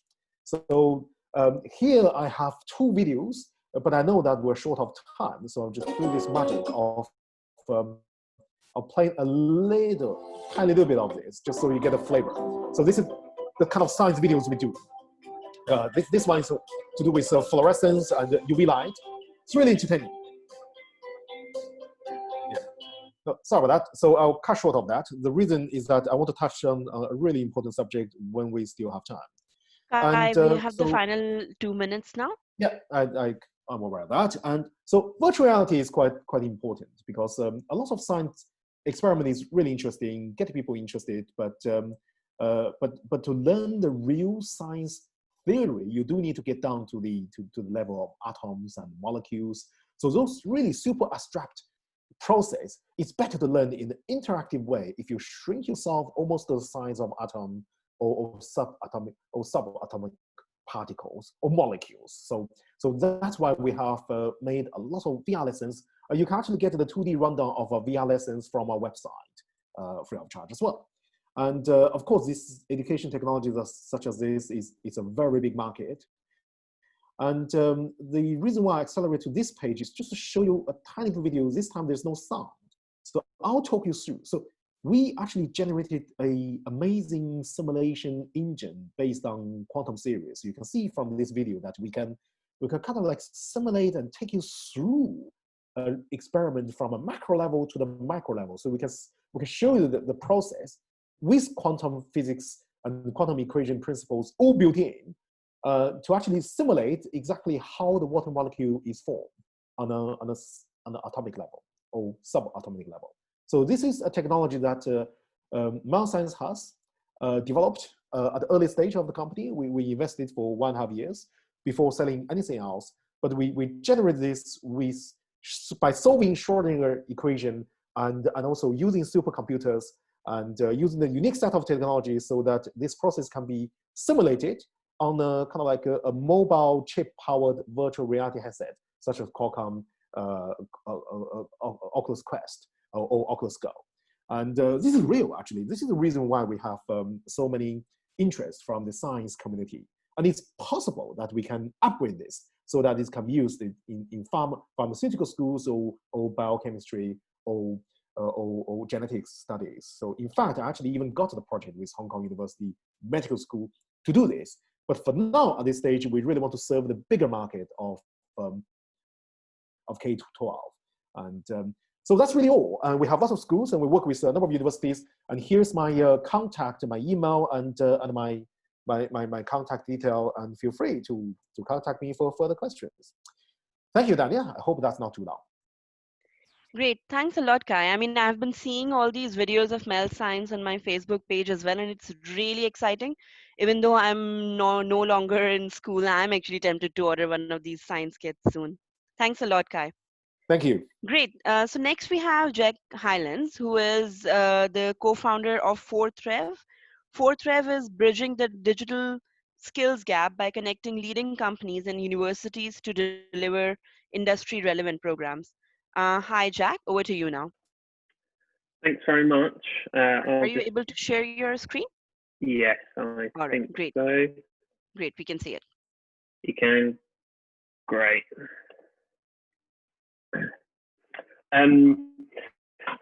Well, sun's just come out. Well, thank you very much, everyone, for your time today. My name's Jack Hylands. I'm one of the co-founders at 4th Rev, which, as you've just heard, we're focused on working between leading technology companies and universities to enable universities to accelerate their offerings in the digital skills space to help them align to the fast-changing economy that graduates and lifelong learners are now trying to navigate to be successful. And the COVID-19 pandemic has certainly had significant impact on this space. And so we'll try and talk through that in the time that we've got through today. So slight bit of background on myself. My prior role was as the head of strategy and product at RMIT University, and I've been working in the online higher education space for the best part of the last 10 years. The focus has always been really on what the World Economic Forum has called the fourth industrial revolution, hence the name, and more specifically on digitization. So trends that we were already seeing that were dramatically impacting higher education and the lifelong learning space have simply been accelerated by the COVID-19 pandemic, and the forecasts are dramatic on the impact that that's going to have. Some data that you should be able to see now on my screen, which is drawn from LinkedIn data analysis done by Microsoft, which shows digital job capacity growing from 2020 through to 2025. You see that based on LinkedIn data, they have 41 million jobs today that they classify as in the digital sector, which they forecast to reach 190 million by 2025. So a dramatic increase of over 300%. And you can see on the right-hand side of the screen where those areas will be, a significant number of them in software development, but they're not talking about everyone simply becoming coders, with other areas such as cloud computing, data analytics, artificial intelligence, cybersecurity, all being very, very significant. Now, this rings true with the conversations that we're having with industry and with universities on a daily basis, with EY labeling COVID-19 as the greatest digital transformation agent in history. We see the companies that have been set up most successfully to engage with customers and their employees through digital channels are those that are faring the current storm most successfully. Those that weren't set up in that way previously are running now very hard to try and catch up. And the companies that are unable to adapt to this most successfully are ones that unfortunately look the least likely that they will be able to survive this current disruption. And when this current disruption ends, or if it ends, the idea that we will revert back to the sort of normal that we had before is just really not expected to be the case. These trends towards digitization were already happening, and the COVID-19 pandemic is simply accelerating them. This tool, which we'll happily share the link through to a publicly available tool, is pretty useful. You can actually also look at the data by country, by industry, and by sector. So looking at the UK, estimated to have a capacity of 3 million new technology jobs through to 2025, again spread over those different areas. And closer to home for all of us, if we look at the higher education sector in the UK, estimated to have a capacity of 67,000 new technology jobs in this period. What this final slide here highlights is that this impact is not simply about creating IT jobs, but actually this digital transformation is going to be impacting every sector. And so for every professional, every graduate moving into professional roles, or people that are already in the space, thinking about how digital technologies, digital capabilities are going to be impacting their lives and their roles is relevant to each and every one of us. And so for universities and for the higher education sector more generally, thinking about what digital means, not just in the way that we deliver and engage with students ourselves, but actually what are the skills and capabilities that we need to be developing in those learners in order to set them up for success, becomes a absolutely critical question that universities and the sector more generally need to be engaging with. And so this becomes, extremely important when we think about one, graduate employability, but also the need for people to upskill and reskill throughout their lives. Now, we don't see graduate employability as being the only focus area for universities by any means, but it's certainly a central part of their mission. And students that have gone to university and are now looking to enter the world of work are looking at a much more challenging picture than they were, 3 or 6 months ago. And so research from the Institute of Student Employers shows that graduate positions have already declined by 12% and internships by 40%. And this research is now, a few weeks old, and things are changing so fast. I fear that those numbers are only looking more challenging. But interestingly, also research from the ISD shows that in the 2009 downturn, there remained high unmet employer demand for graduates in STEM and digital roles. This works on the back of the fact that there's been a 150% increase in demand for roles in the digital sector over the past 4 years. And the digital sector is now making up 40%, so it's grown by 40%, making up 9% of the national workforce. And so what this shows is that for graduates in the challenging times that are ahead, universities need to be thinking about how they can support them access these digital roles, because it really looks like the best place and the highest chance of success for people in this difficult time that we have ahead. Fortunately, this aligns very well to where graduates actually want to work, with digital technology sector coming up very high in all graduate preference surveys, with it being the #1 employer of choice for both business and STEM graduates. The top 3 factors for graduate preference, including high future earnings, the ability to engage in innovation, as well as professional learning and development, are all leading metrics at digital technology companies. And the UK government's own analysis shows that digital roles have a wage differential of 29%. And so again, this points to the fact that setting learners up for success entering these fields is a critical focus for, or must be a critical focus for universities moving forward. Now, what we're talking about here is not simply the vocationalization of the higher education sector. How do we churn people out for particular job roles? Actually, we're thinking about what is the broader holistic skill set that learners need to be coming out of universities with in order to successfully deliver in or operate in the digital economy. And that doesn't just look at software skills, coding skills, but actually what are those broader capabilities that people need to be successful in this innovation, highly dynamic human economy that leverages digital skills, but isn't simply about the technology itself. And so those are on the screen there are what's known as the new foundational skills of the digital economy, based on Burning Glass analysis of 150 million plus job resumes that have been posted in the sector. And again, that looks at human skills, digital building blocks, and business enablers.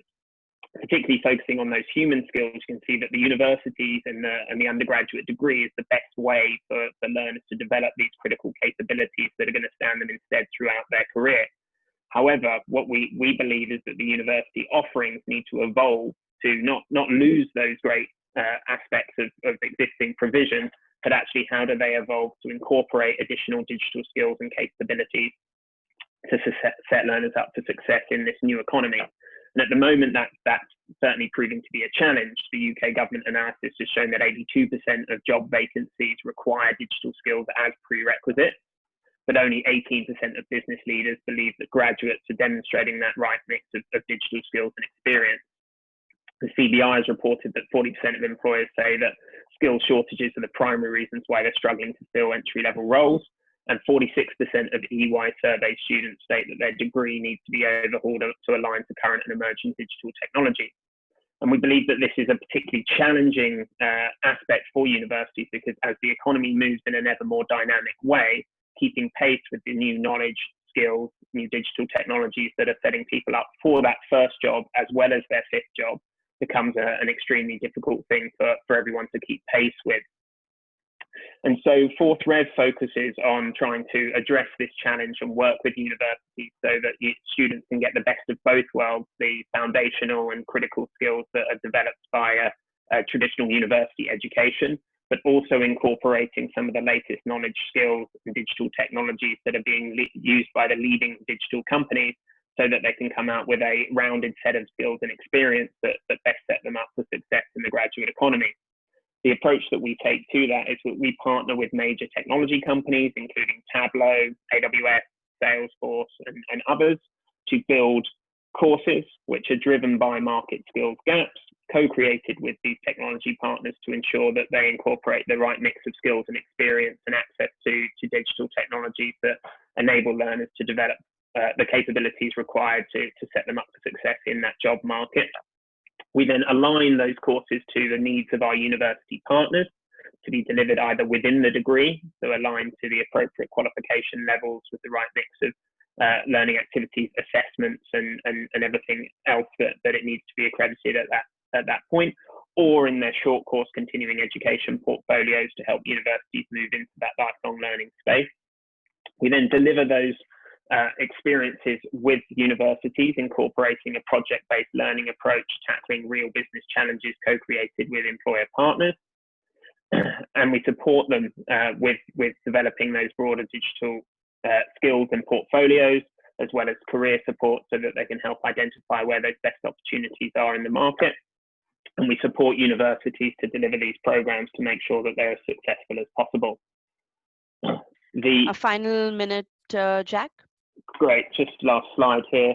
And so some of the areas that we're working in, which that universities are able to add to their existing offerings and broaden their portfolios, including with Tableau in the business analytics, data analytics and data science space, with Salesforce around customer experience, sales and digital marketing, with AWS in the cloud computing, architecture and development space, Xero in financial accounting analytics, and MuleSoft in software development, programming and delivery.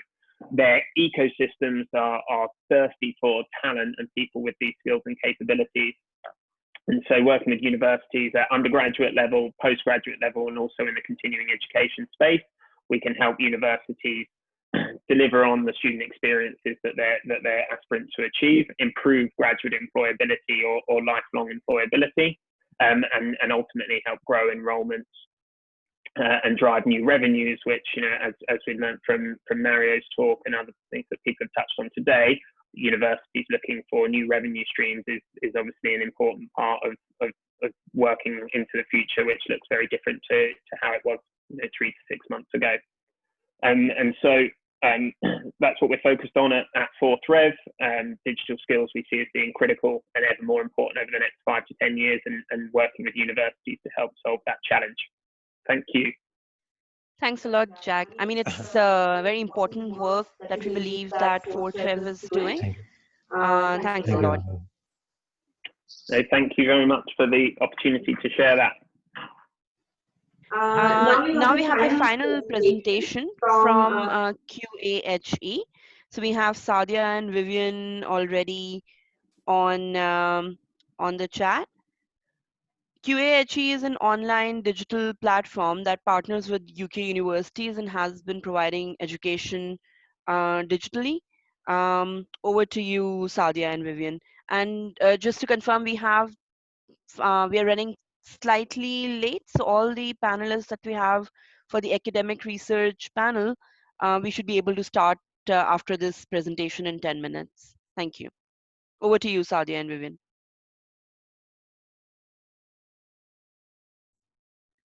Hello, hi everyone.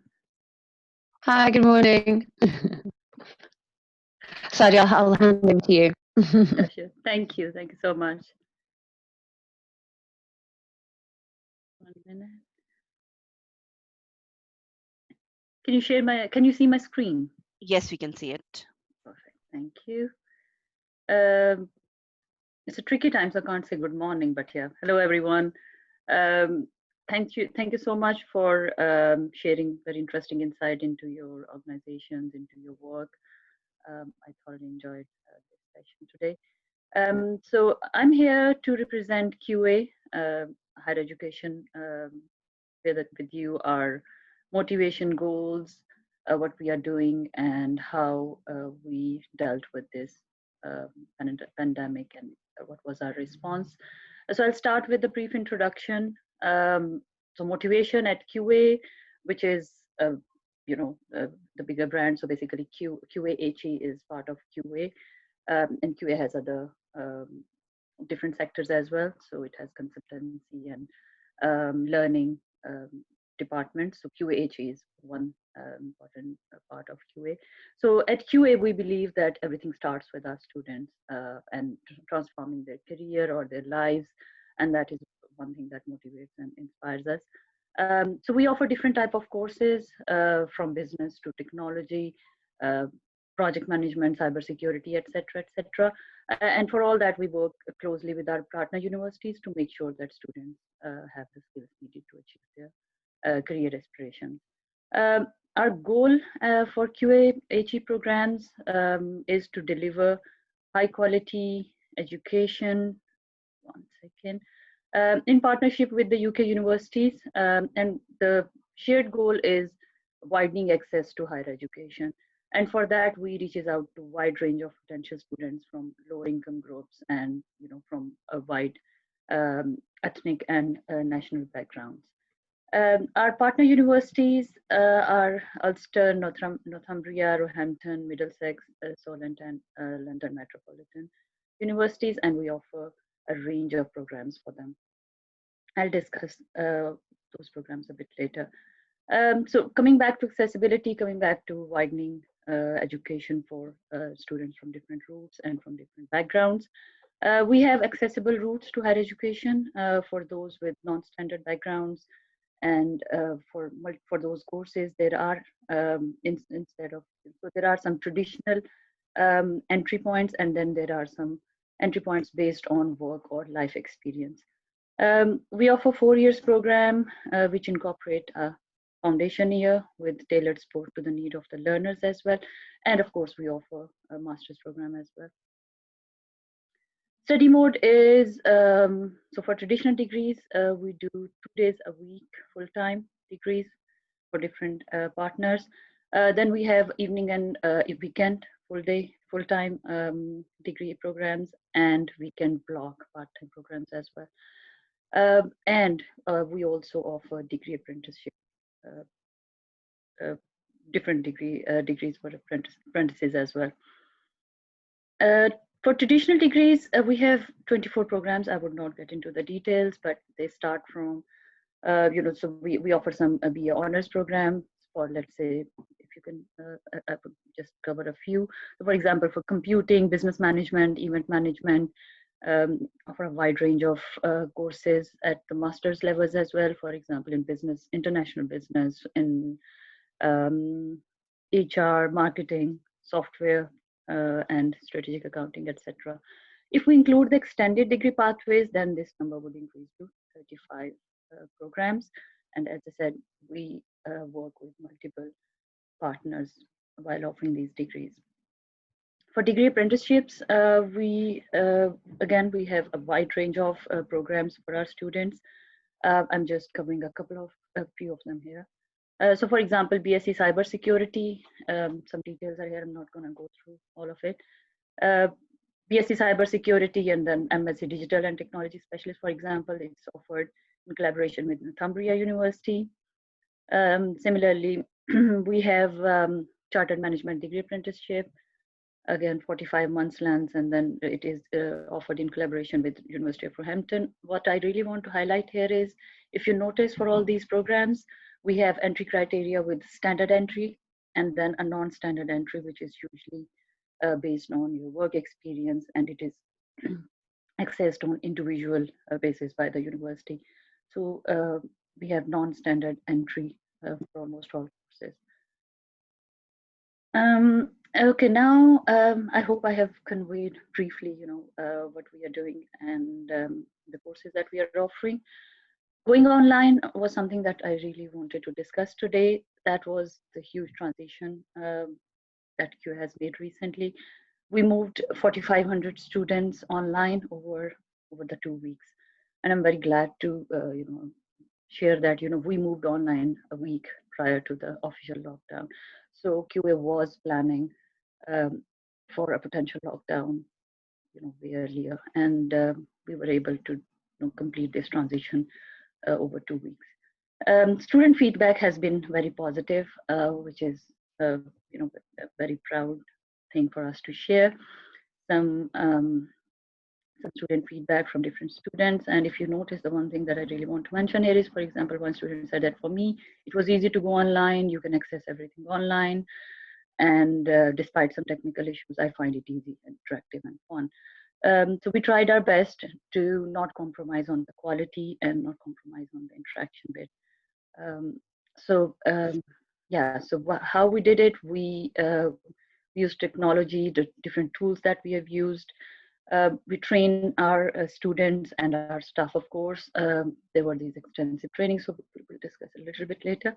But the tools we used were Blackboard, Blackboard Ultra, Moodle, and then Canvas. For online learning, we used WebEx Training and Learn on Demand. QA offer extensive support for the staff. We had, this schedule very comprehensive training for us. There were trickle down sessions to reach all the staff, some drop-in sessions for question answer, community building, any tips sharing. So almost every day there would be some sessions where we can discuss any issues in WebEx, or sharing, good practices around teaching methodologies and all that. Sandbox sessions with guided experiments were conducted. Then there was this 12-hour devoted online learning hotline and email support services, which were very effective and responsive. For students, we give them some training and also then drop-in sessions for coffee, catch-up, community building, and tips sharing, because we recognize that it's not all about delivering the material, but also not missing out on the social interaction bit. Then Sorry, there was Sadia, 2 minutes. Again, 2 minutes yeah. left. This is literally Sorry. the last slide. Okay. No problem. So there was this 12-hour devoted online learning hotline and email support services. We provided them guidelines for different, different hardware, because we were aware that students would be connecting from different devices using the mobiles or iPads and whatnot. So we provided guidelines, produced for different operating systems. Then there were these one-to-one sessions with our academic support team as well. So we tried our best, and as a teacher, I can share my personal experience that we tried our best on human level, that the maximum support that we can provide to our students, and especially because it was all that happened towards the end of our term. So we tried our best to help our students, catching up with their assessments wherever possible. If there were any mitigating circumstances, we gave them extensions, and we gave our maximum support to our student, and management did the same for the staff. So I'm glad to say that we delivered our previous session quite successfully, quite successfully, and now we are into our next term. Any questions that you have got, feel free to email us. I've shared my email on our first screen. I know we are not taking any questions at the minute, but feel free to email us. Vivian and me would happily answer any of your questions. And thank you so much. Thanks for giving the opportunity, Tanya. Thanks a lot, Sadia and Vivian. That was very useful. Thank you. Thanks. With this, we will conclude the EdTech session, and now we will move towards the academic research panel. I would now hand over to Asad on this.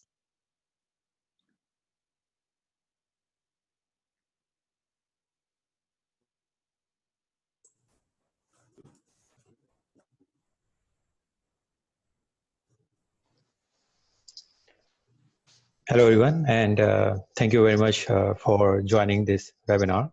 And let's start first with Professor Marshall.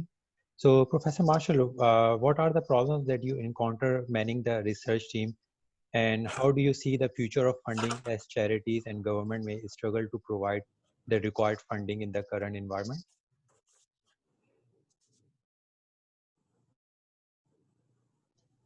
First mistake, not unmuting myself. In terms of struggling regarding research, the big issue is laboratory access, right? Everything else you can have seminars, you can have review meetings, you can even have PhD orals, but it's getting into laboratories which is the difficult thing. So anything that requires that practical element. So that's something we need to manage. We need to prioritize, social distance, make sure everything's clean. But certainly that is the hardest thing to tackle. Maybe in the future, from education, we can have virtual reality headsets, and people can virtually do their lab work. But I think that's the thing which presents the biggest challenge. In terms of funding, I've been in research quite a long time. I've been through quite a lot of recessions, and quite often universities end up in a kind of antiphase to the rest of the economy. When the economy goes into recession, a lot of good PhD students, a lot of new graduates, there are not many jobs out there, so they stay and do PhDs with you. So often you find that the smart ones will maybe want to sit it out for a few years to see if the job market picks up. Often as well, governments invest if companies are not investing. And what I've seen in the past, sometimes companies have got rid of their research labs, they've closed their research labs, and they've said, we'll do more research with a university. So they've actually given more case studentships and more, because they don't want to say they're stopping research altogether, but sometimes you find that you pick more things up from that. So it's not always all bad news, and you have to be ready to take the opportunities that arise from that. And thank you, Professor Stephen. What's your, Tariq, what's your input on this? Yeah, I agree with Professor Steph. So we don't have access to the lab. So for example, I am a research-focused academic and very new to the academia, like starting my independent group. So I don't have access to the labs. Another thing is that because most of my data are on lab computers, and these computers normally we don't connect to the internet as well. I have some funding, so I advertised for a PhD position. So it has been advertised for a while, so like for more than 3 months. So far, I didn't find a suitable candidate for that. And one of the condition is that I have to find one of my PhD is for UK and EU student. Another one is open. So if I find an international student, I'm not sure whether he will get or he or she will get the visa on time or not. So most of the stuff are not clear. And also I have funding, so there is no clear instruction from the funding agencies that whether they will extend the project and when I have to start the project. Even I have some funding from the companies, and they are willing to start their work because they have to compete with the other companies, and they want to take this product to the market. But at the moment, I'm not sure whether I will have access. And also the universities are putting some SOPs, like for example, when I was doing my research, so we can work like 4 or 5 people can work in the lab. Now only 1 person or maximum 2 person with the social distancing. It will be have. I'm not sure. But on the other hand, this COVID gave me opportunity. So I managed to look my data, which I got it like 5-6 years ago, and I managed to write it up, that unpublished work. And also it gives me opportunity to start my new collaboration. For example, I started a new collaboration with UAE and also in the Europe. So through online conversations and all these stuff. Regarding the research funding, I'm not very clear that most of the people are saying that the funding agencies will change their mind. Maybe they will fund more projects which are related to COVID or maybe related to medicine. So I'm not sure. Maybe we have to change our, like I'm an experimentalist, so I need a lab. So maybe at some point I have to change my research to more being a computational scientist rather than a computational scientist, because I can see if you're a computational scientist, you will be more successful in this scenario. Thank you very much, Tariq. How do you? How do you see this situation? What's your approach in handling this? Yeah, I shared the thoughts of Tariq. First of all, thank you very much for inviting me to this panel. So I would share the same thoughts, but I would add that especially for early career researchers, this has been even tougher. In my situation, basically, I was promised around 100K of internal support to build up infrastructure in my lab, and that's basically dried out these days because of the financial situation of the universities. And you have to look for the external support, and some of these funding agencies nowadays are kind of somehow flooded with applications, and even funding agencies are struggling to basically cope. For example, last week I received an email from EPSRC that from one of their funding opportunities, they basically received over 1,200 applications, and they can only fund 50. So it's like less than 4% of success rate. It's like basically based on the amount of time you spend on it, maybe you are better off buying lottery tickets. So it's kind of tough to manage this situation. But I think, they say there are 3 in-demand skills: creativity, resilience, and basically agility. And in this environment of adversity, you have to cultivate your skills and cope with this situation. we try to team up with some partners in UCL and other universities to write up a proposal for COVID-19 and using our own expertise. So we are trying to pivot, we are trying to adapt, but it has been kind of tough so far. And I think it's tough for everyone. And we have to, utilize our resources. And as Tariq mentioned, maybe also pivot towards more theoretical works, especially for experimentalists, is even tougher. So I think, yeah, there's a lot to, still, I think that we are at the earliest stage of this crisis, and there is still a lot of adjustments needed to actually cope with this situation. Yeah. Thank you.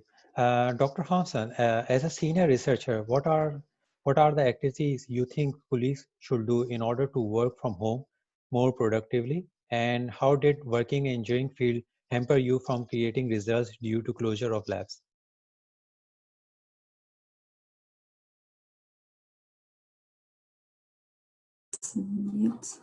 Hi, thanks for inviting me to take part in this panel discussion. So one of the aspects I find about working productively from home is time management.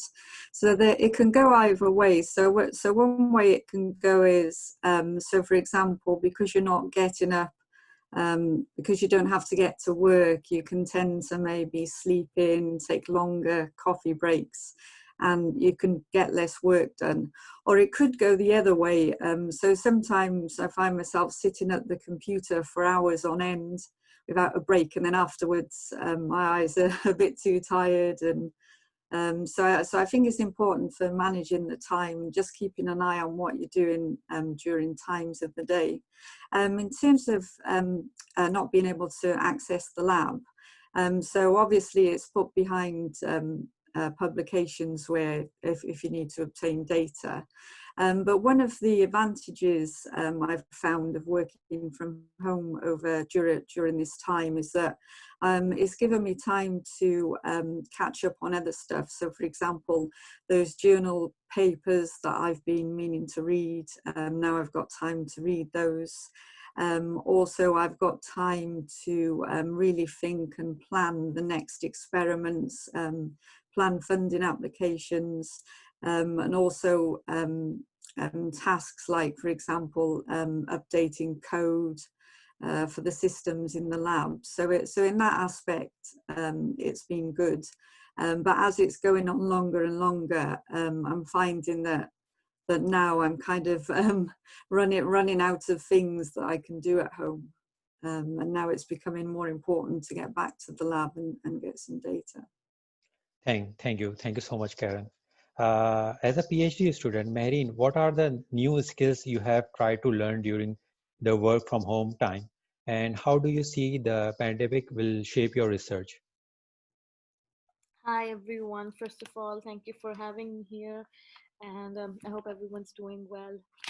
In terms of your question, I think as a PhD student, it's been the basic issue has been of access and how that's changed the nature of how PhD students will be collecting data in future. We all know that organizations at this moment, especially in the social sciences, they're not in a position where they would be giving access to students to collect data. And I think also people collecting data in certain industries such as healthcare and social workers, they have suffered the most. And juggling around that is, I think, an aspect we all need to focus on as students, is to think of a plan B, how we can collect alternative forms of data, of course, and how we need to move away from methodologies that may not allow us to complete our project on time, especially as Stephen mentioned, that there is an issue of funding as well. We don't know how it's going to go. Students that need an extension, they're not sure if research bodies will be giving them an extension in the future for their final year. And so I think it's all about having a plan B currently. And that's what I've realized during this pandemic, is, as a researcher and as a PhD student particularly, I've had to think of alternate ways of collecting data. So would it be possible to get to maintain the quality of my data through Zoom, Skype interviews, maybe some documentation if I have that available? And also in terms of social sciences, and if you're looking at qualitative research, it would be to look at alternative people that we could interview or collect data through. So for example, if you're collecting data with the NHS or with surgeons, so to speak, they wouldn't have time to be involved in research anymore. So instead of looking at surgeons or people within that industry currently, what researchers and PhD students could do is look at people who have alternatively been a part, or who would be, you'd say, at the boundaries of such industries, and who would easily be able to, be of some resource to your data collection. Thank you so much, Mary. My next question is for Professor Stephen Marshall. Do you think the field of academic research will evolve as a result of this crisis, or do you think things will go back to normal once all social distancing measures are lifted? I think some things will be different. It's hard to predict what will be different. I think people might ask, do we need to travel as much? We like traveling, but can things be done more by Zoom and Skype? Do you really need to make those trips? We have an intern from France who stayed in France and did an internship with a colleague, and it seems to be working perfectly well. So I think we'll start to question quite a lot of things. In terms of research, yeah, there's obviously opportunities like I work on a people counting system, working out how many people are in a building. It's not hard to adapt that to look if those people, how far apart those people are. So, it only needs a few changes to the algorithm. So there'll be new research coming from that. But I think there'll also be changes in our practices that are probably still quite hard to predict. One thing you learn about the future is the more you think you can predict it, the less likely you are to get it right. So you just tend to have to be adaptable. Thank you so much, Professor Stephen. Professor Fari, you would like to add something here? Yes, if you allow me to come in, because this is basically my bread and butter, so as to the rest of my colleagues. I just wanted to share a few things about what colleagues were saying. In this very difficult circumstances, which applies, it's globally, this is unique. We have never seen anything like this in our history. All particles of virus and will basically destroy the norms that we had for years. However, out of this comes opportunities of being creative in research. And my advice to my colleagues that, for example, in the last couple of weeks, we have submitted research proposals with collaboration with various colleagues across UK and Europe and USA. Because one of the colleagues said that we have more time to sit in our homes and then think creatively. And then at the same time, I think I advise colleagues that to keep looking for announcement for funding. For example, in the UK, we have £750 million just announced for Innovate UK. And these are the research grants that you can apply up to £500,000, provided that you have industrial partners. And in fact, industrial partners are desperate for funding as well. So therefore, this Innovate UK will be a very good opportunity, especially for early career researchers, to put minimum amount of effort to get a maximum out of it. Because you can get RA, you can get a short-term researcher, it can be anything from 6 months to 2 years, provided that you convince the company. The companies are, I think, showing willingness to join in the venture because it brings a lot of money, it pays 80% of their total cost. That is a lot of money for the company. Research councils, I know in UK they have announced, well, 1.2 billion in the last few weeks, which will go to research councils. The competition is tough. However, there is alternative that, you know, although that we have voted, or the people have voted to move out of EU, we are still part of EU. Horizon 2020, and in a week or so, it will be announced, which is starting from 2021. There are almost about 80 to 90 billion there for the next 5 years. So therefore, you need to use this opportunity to link up with colleagues across Europe, start building the consortium, start looking what, you know, this 6 mission that under the new proposal will come, which is all application related, not just blue sky research, application related. So use the time that, you know, this lockdown period to build community, consortium, and then go for it. As for those colleagues that who are doing a lot of practical, unfortunately, they don't have access to research laboratory. My advice will be, well, use the research facilities in different countries, and then basically under the umbrella of a collaboration, and then you will be able to continue doing the practical experiment. Some countries you can now send people, they can go there. If they cannot stay here in their home, then you can send them out to other countries, especially European level. They can stay there as a host researcher and carry out the practical and experimental work. This is really essential for us as experimentalists. And finally, for the PhD student with great common, this is a tough time for the PhD student, especially for the first year PhD students. Most of them are, let's say, international students away from home with anxiety, stuck in a room all the time. What do they do?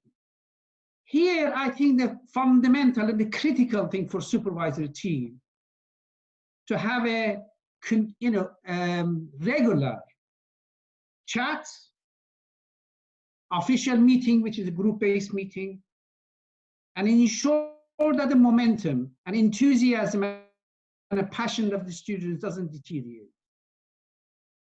This is our responsibility as a supervisor. We must make sure that they are basically feeling well, they are feeling good about themselves. What we have done in our group is that we meet regularly, every week, officially, a number of times. We chat on WhatsApp and so on. However, we turned it around. It's not all about science, it's not all about engineering. We need to introduce other elements into our relationship, like look at their creativity in terms of art, music, dance, whatever they have. Exploit that in a nice way, that so these guys feel at home, feel relaxed, not feeling lonely. And create a social media where they can share these talents and they can have laugh about it. Until we go through history, I have no idea that when I will go back to my laboratories. But the time is also ticking.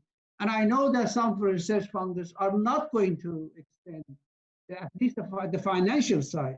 They say you can extend it, but if provided university gives the money, well, it's got nothing to do with us. We have our obligation for our PhDs to have got to finish within 3 years or 3.5 years. And that obligation means that they have got to fire on all cylinders. And therefore, I have to keep these guys as happy as possible so they can continue producing good work. That's all I wanted to share with you. Thank you so much, Professor Fari. Tariq, Dr. Tariq, how do you think this field of research will evolve with time? Yeah, I agree, partly agree with Professor Stefan that we don't know because how long this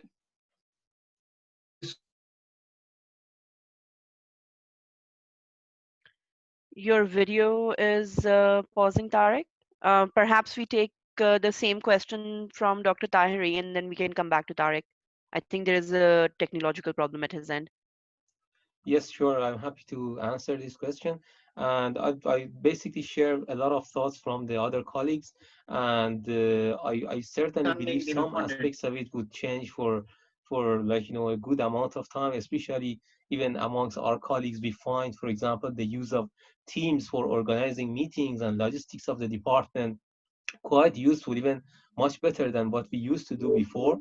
And at the same time, I believe certain aspects of, let's say, from recruitment, even it would affect many aspects of recruitment. Many, especially in UK, many big universities, especially, they rely on let's say self-funded students, people who are partially funded, and even from now we can see the impact of not getting enough even applications from those sectors, and it affects many aspects of research in the short term and in the long term, with some goods, especially coming out of this experience of digital transformation, which is, I think, the positive side of it. Microsoft Teams, Zooms, and you can see it's evident from the stock prices of these companies, which is going pretty high. But I believe, we as humans are quite adaptive, and we learn a lot from our experiences, and so I think there are some positive changes coming out of it. But I see, a lot of with the emergence of vaccines and more advanced personal protective equipment, somehow things in terms of the experimentalist side would kind of go back to the previous stage. Hopefully, we should all look forward to that point of getting effective vaccines and finding our new normal. But yeah, so I think my thoughts are kind of mixed. I have mixed feelings about this, and I look forward to the positive aspects of this.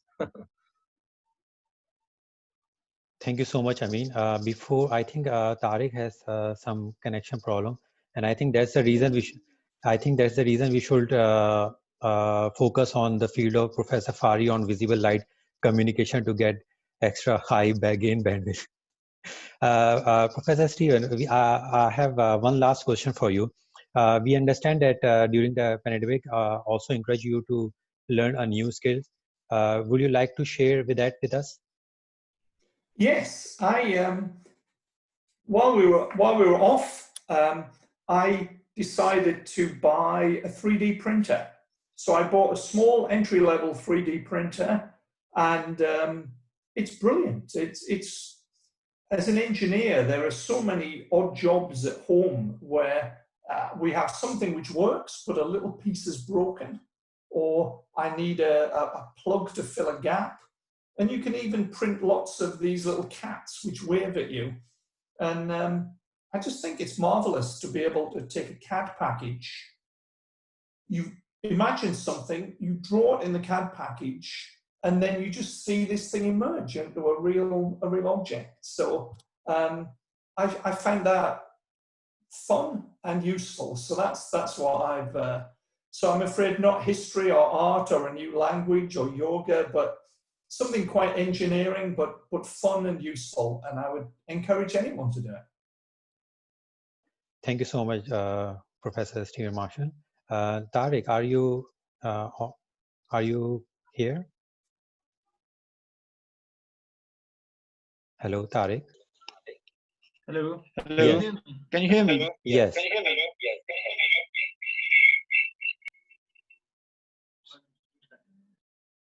It's quite noisy. Yes, go ahead. We can hear you.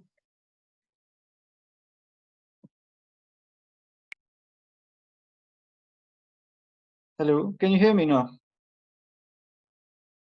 Yes, we can hear you. Okay, so yeah, my point was that I agree with Professor Ferry that we should look for our approach, new colleagues in academia as well as in the industry, and we should look for the new collaboration. So, for example, I used this time very well. I contacted a couple of companies, and we are writing a project for Innovate UK. So even one of the companies is willing to fund privately if we didn't get the funding from Innovate UK. So that was my point of view on that. Thank you, Tariq. Dr. Hanson, do you want to quickly add more into it if you want to?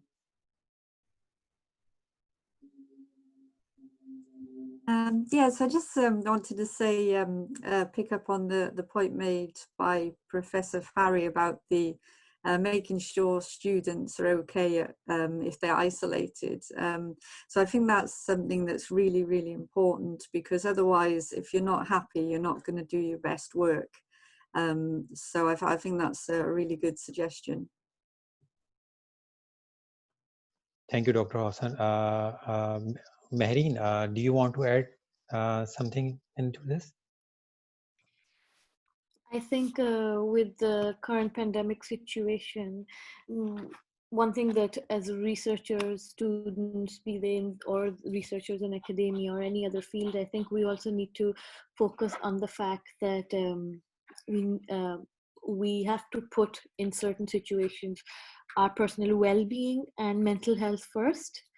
And I think that is crucial to everything that would follow on, be it research, be it, you know, it's difficult to juggle everything around. A lot of parents, myself, my husband, we are managing a little baby at home. It gets challenging, it gets frustrating, to be honest, you know. And obviously now the lockdowns have eased, but still everyone is a bit apprehensive to go outside, spend some time.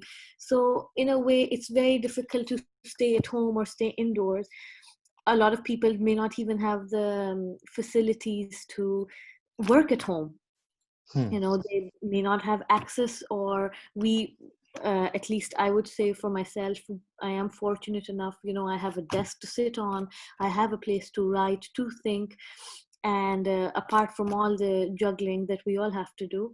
But so I think putting the mental health aspect first is crucial to moving forward. Things will not, we all know, not remain same after this pandemic, and I think it's natural that they shouldn't. But what we need to understand is how we need to move forward. And in such a situation, moving forward, the first step is to mind our own personal well-being. It's important we put ourselves first. And to manage time, of course, everyone is at home, they have responsibilities, they have families, and people may be in difficult personal domestic situations as well. But all of that, you know, if as much as we can, if we can contain it, only then can we move forward with research as well, because we know it's already a stressful job being a researcher, writing, reading, just getting everything, you know, sorted out. It needs a lot of time. And but you know, there are only 24 hours in a day, so how much are we supposed to do? So Thank out you. of those 24 hours, I think we need that time, maybe 2 minutes, 3 minutes even, for ourselves to move forward as a researcher as well. Thank you. Thank you so much, Marine. And that's one of the reason after this panel discussion, we decided to have our mental health experts to talk on this. Thank you so much. Thank you.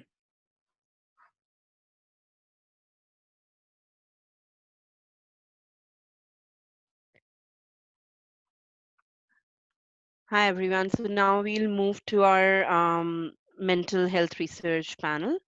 Just give us a second.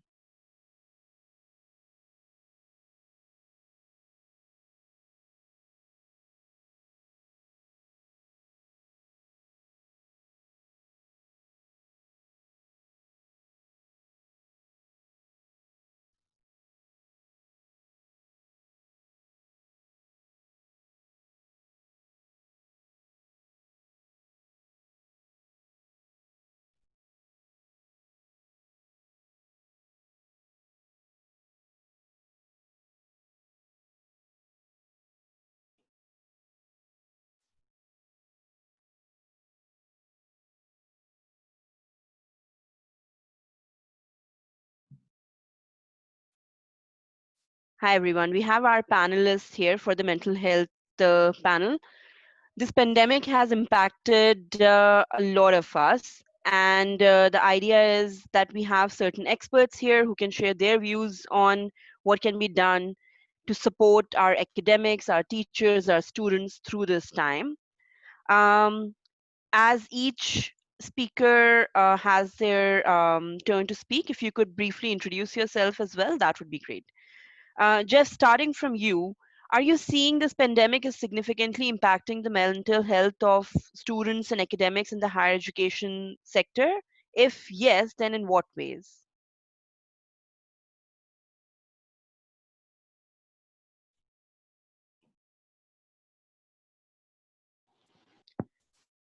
Jeff, can you hear me? I can hear you, yeah. Hello. All right, great. Are you wanting me to start, or Yes, yes, please. Yeah, if you can answer how this pandemic has significantly impacted the mental health of academics and students in the higher education sector. And it would be good if you can share in what ways it has impacted them. Yeah, okay. Maybe I should just start by saying thank you for having me this morning on your panel, and to the organizers for putting this event together. A little bit of background just to myself very quickly. My name is Jeff MacDonald. I spent 25 years working for Unilever, culminating in the global head of HR for all of our marketing, communications, and sustainability around the Unilever world. I left Unilever at the end of 2014 to go out into the world and try and create workplaces. And by the way, a university is a workplace. Kindergarten is a workplace. And I'm driven by a very strong sense of purpose, which is to try and create workplaces where people in those workplaces feel that they genuinely have the choice to just put their hand up and ask for some help if they are suffering from a common form of mental ill health. There should be no workplace anywhere in the world where if you're suffering from a common form of mental ill health, depression, anxiety, bipolar, you should feel comfortable to be able to put your hand up and ask for some help. I mean, we do it if we're physically ill. So why, if we are not very strong mentally, why do we feel so embarrassed and ashamed to ask for some help when we might need some? I mean, and in many ways, stigma kills. Stigma is a killer right around the world. And you know, I am not an expert. I just want all your participants to know that I am not an expert in mental health, but I have my own lived experience of mental ill health. I got very sick back in 2008. And the only thing that kept me alive when I was suffering with anxiety-fueled depression, the only thing that kept me alive was knowing how much I was loved by so many people. And the only reason I knew how much I was loved was because I was able to talk about my illness. I was not hiding behind calling it a stress-related illness or glandular fever or bilharzia because I'd been in South Africa and swum in a dam and had to take 3 months off work. And so being able to talk about my illness meant that I got all the love, I got all the support, I got all the compassion, which helped me to get better. And then in 2012, that was in 2008, in 2012, I lost a very good friend to suicide. And you know, the night he died, I just came to a very simple conclusion that stigma had killed my friend. He couldn't talk to anybody about his mental ill health struggles. And I just thought that that was so unfair. I mean, how on earth in the 21st century, when we put driverless motor cars, we've got artificial intelligence, you know, we're putting men and women on the moon. We are so dependent upon our mental health in a more knowledge economy, good cognitive ability to be able to do our jobs in universities, in schools, in workplaces. How can we still have a society where we can't talk about our mental ill health when we need to talk about it? And it was his loss that resulted in me eventually leaving Unilever to go out into the world, to campaign, to be an activist and consult to organizations in helping them to address the stigma of mental ill health in their workplaces. Now to answer, and I'm sorry that that's such a long introduction, but I did want to just provide a bit of context that I'm not an expert and I'm not an academic and I'm not in academia, but I am somebody absolutely passionate about trying to create those sort of workplaces, and universities is a workplace. Now you asked the question, has COVID-19 had an impact on people's mental health? Well, absolutely it's had an impact. In many ways, I think COVID-19 has democratized mental ill health. It's democratized it. You know, there's nobody out there, I don't think, over this period of time who hasn't had moments and days filled with sadness, filled with uncertainty, filled with feeling anxious. And I think we need to distinguish between mental health and mental ill health. You know, mental health is a wonderful thing to have. When I've got good cognitive ability, I can read a document, I can remember it, I can analyze the data. But I think in these times, COVID-19 has brought a high degree of uncertainty for people. It's put financial stresses and anxiety on people's lives. You know, there's been huge changes to social connections and the inability to connect socially.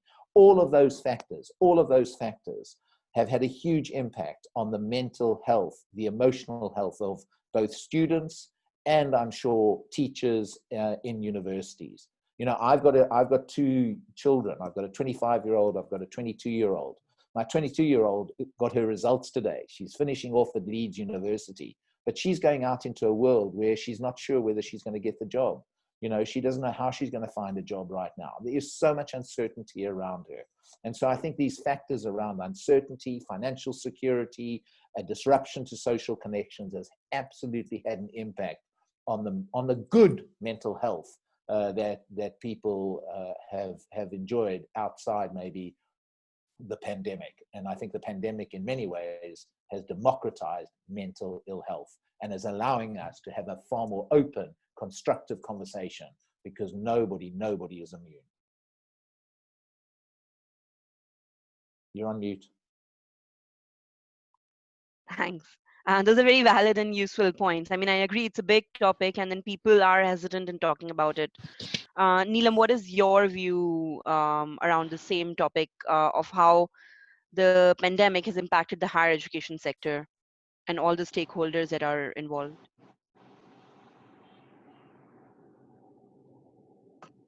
Sorry, I had to take myself off mute there. So I'm Neelam. Hi, everyone, and thank you for inviting me to this panel today. Just to give you a bit of background about me, similar to Jeff, I'm somebody with lived experience suffering with PMDD, which is a really little known mental health complaint, which is related to hormones and hormone fluctuations, etc. Affects 1 in 20 women across the UK. We think that's an underreported issue because, similarly to what Jeff was talking about, there's so much stigma around the subject. We're not talking about it. So when we have displaying these symptoms, we're not going to a doctor, we're not getting checked, we're not speaking about them. So we have a massive issue around underreporting at the moment. So my journey began with myself and some of the complaints I have. I have PCOS and endometriosis, and having chronic long-term health issues and studying at university for my master's, I found as a student, I've got a long-term health condition, I'm studying for my master's. How do I deal with all of this? Because my long-term health condition, having endometriosis, was classed under one bracket, which is a reproductive gynecological health condition. It wasn't classed as a mental health complaint. But as any of you can appreciate, if you're living with a chronic illness, you're bound to have some crossover with mental health. And that's something that I found going through my years of academia, that actually there wasn't that support system there for people that had more than one issue, that it's so multifaceted. So, and as a young Asian woman, having these issues in this community was also difficult. And I found that there was no one-stop shop that could deal with having PCOS, endometriosis, having that fertility battle, and then also dealing with the mental health aspect of it and that cultural stigma that Jeff has spoken about. So who do you go to? And in reality, in the academic institution, there was nobody. So I set up Sisters as a little bit of an angry woman campaign, trying to find other women like me that I could support, because I didn't want anyone to go through this journey alone, the same way I did. My academic studies were in law. I went down the sort of legal route, but before I finished them, I realized actually this is an area that I need to be working on. And so I left my legal work and actually started focusing in the third sector and supporting people that have been through similar journeys to me. So now some of the work that we do is going into academic institutions like the University of Birmingham, which is one of the main ones that I work with, and actually working with their students around getting them to openly talk about any chronic illness and that crossover with mental health, and how we can bridge that gap and look at it as a holistic issue, rather than looking at that one issue here and that second issue there and treating them separately, because both of them affect the other. And I think it's really important to realize that we're people, we're not defined by this condition, and it's really important that we recognize that within our academic institutions as well. Probably you probably expect from a HR perspective, you have a name written against you and then you've got your condition written against you. But actually, that kind of perpetuates that situation as well, because we've got this unconscious bias around what this mental health issue looks like to us. So I think it's really important that we sort of start getting rid of that unconscious bias around what mental health is to us, and recognize that all of us have mental health. It's a continuum. So today I could be feeling this side of the continuum, and then tomorrow I could be on this side, and it's ever changing. And once we recognize that it is ever changing, then actually we're able to deal with it more. And in answer to your question, we have seen an increase, especially of students reaching out, because not only are they dealing with chronic illnesses, mental health issues, they're really dealing with academia. Where are they going to? Who are they seeing? And you're so used to seeing people, seeing your colleagues, seeing your friends, that suddenly when that's stripped away from you, especially if you're an international student, who are you supposed to go to? You're already displaced in that spectrum. So we found a lot of people coming to us, out of loneliness, as well as on top of all those other issues that I've just spoken about. So it's really important that we engage with that before it becomes a problem. And this pandemic isn't going away next week. This isn't going away next month. This is going to be around for a long time. So we need to start working with the organizations that are already in this space to start helping them to support these students, because we can't do everything. As academics, we can't support everybody. We need to work with third parties who are experts. And it's not always about going to somebody who's a psychiatrist, who will specialize in EMDR, whether it's CBT, DBT. Sometimes it's speaking to other people with lived experience. And that's what Sisters does. It is a collective, it's a sisterhood of people with these lived conditions that you can go to and actually have a rant, because sometimes having that rant gets it off your chest and you're actually in a better place, because you realize you're not the only one, and then you realize actually there's other people out there like me, and you've got a like-minded group around you. And that's what it's about. It's about connecting the dots and not having to be that savior ourselves all the time. All right. Yeah, I mean, those are very valid, useful points. I think, Humaira, as a student of this topic and being associated with a university, I mean, what do you think universities should be doing to support this? Hello, everyone. Thank you so much for having me here. I am a teacher and also a student in mental health, and I'm not an expert, I'm still a learner. And I think I have a very long way to go when it comes to learning about mental health. It's very vast.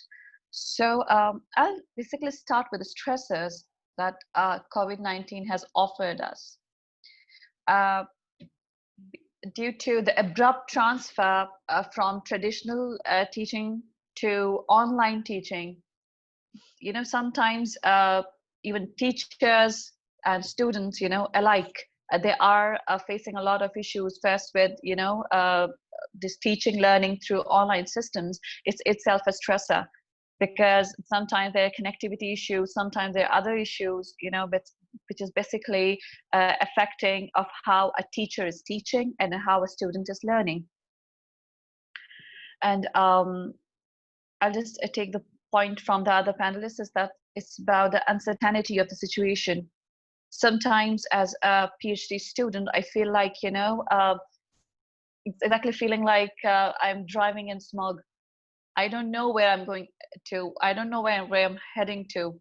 I'm going somewhere, but I have no idea. So this is something like, you know, a lot of uncertainty, which is making me so undecisive at times. And whenever I'm taking a next step, I'm very, you know, there's a lot of hesitation also. So from these abrupt changes and this the uncertainty which the COVID-19 has created. And then I think one of the biggest stresses, you know, I experienced, and when I talk to my colleagues and others, my fellow students, it's something like, you know, your working conditions, especially at home, because now all of us are homebound. So the working conditions at home, they are sometimes very stressful. You want to work, you want to concentrate, you need to focus on your work, but you cannot do that because you are juggling these household chores and your other family responsibilities. And as Mehreen said that, and I can totally understand what she must be going through, because I also have a little baby at home. So it becomes, these working conditions, they are quite stressful. They are a big stress, I would say. And then another stress, I was going through different PhD and postgraduate student forums, and one of the, I would call it a grievance that students are expressing there is about, now they're saying that they were enrolled in traditional degrees, but now their traditional degree is being taught as an online program, as something like a distance learning program. So their grievance is like we have enrolled for, we have paid the fee for a traditional degree, and now we are doing it in online, exactly like the other online distance learning degrees. So they're not happy with it, because when you are making a choice of being whether you want to be a distance learner, you want to do it through online teaching learning systems, or you want to enroll in a traditional PhD or a traditional postdoctorate degree, it's a decision that needs a lot of thought. So once you have decided you are enrolled in a traditional degree, and now your traditional degree has, as all of a sudden become an online degree, you're not happy with it, because that's not the way you wanted to earn your degree, right? So when it comes to, I think higher education institutions, they are, I think, trying to develop an understanding of, the stressors which. So a strategy response, I would say, has been seen across higher education sector so far, and higher education institutions are trying to ensure and they're trying to develop new strategies that they're trying that these strategies are in place and implemented to combat issues, there are and to safeguard students and also staff in the current scenario. And yes, and there, I think there's a lot of planning that needs to be done for respectively for a post-COVID world. Our future, it's going to be very, very much different than what we were expecting. So a lot of higher education institutions, they have now given their students and also staff option to use mental health support services. They have now can avail them online, but then there, I would say that there's the stigma which is basically holding us back, that we fear stigma.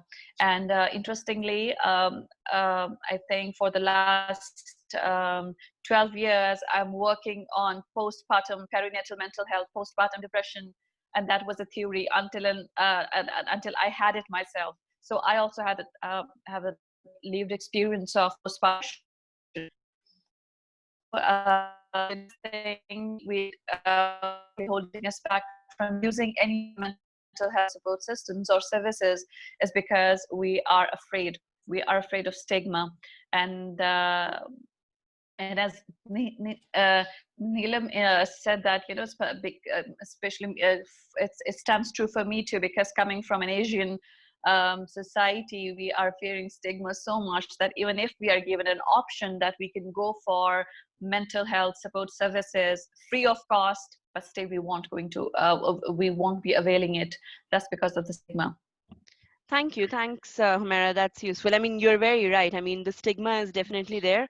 I think that's also a very good point. A lot of the questions that we received today was also around students and parents alike. They have raised the concern that they signed up uh, for a proper learning experience, and the fact that they are unable to get it, that's stressful. It's causing a lot of disappointment.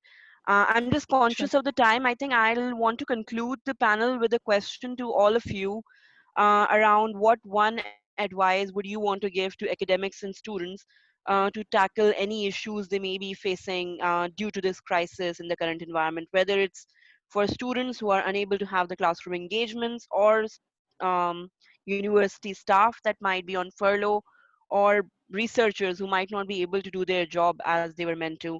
So just an advice that all of you would give them. We'll start with Jeff.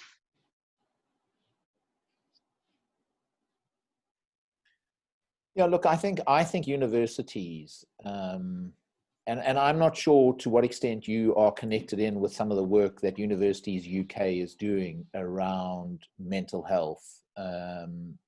John Dupuy and a task force, and I sit on that task force.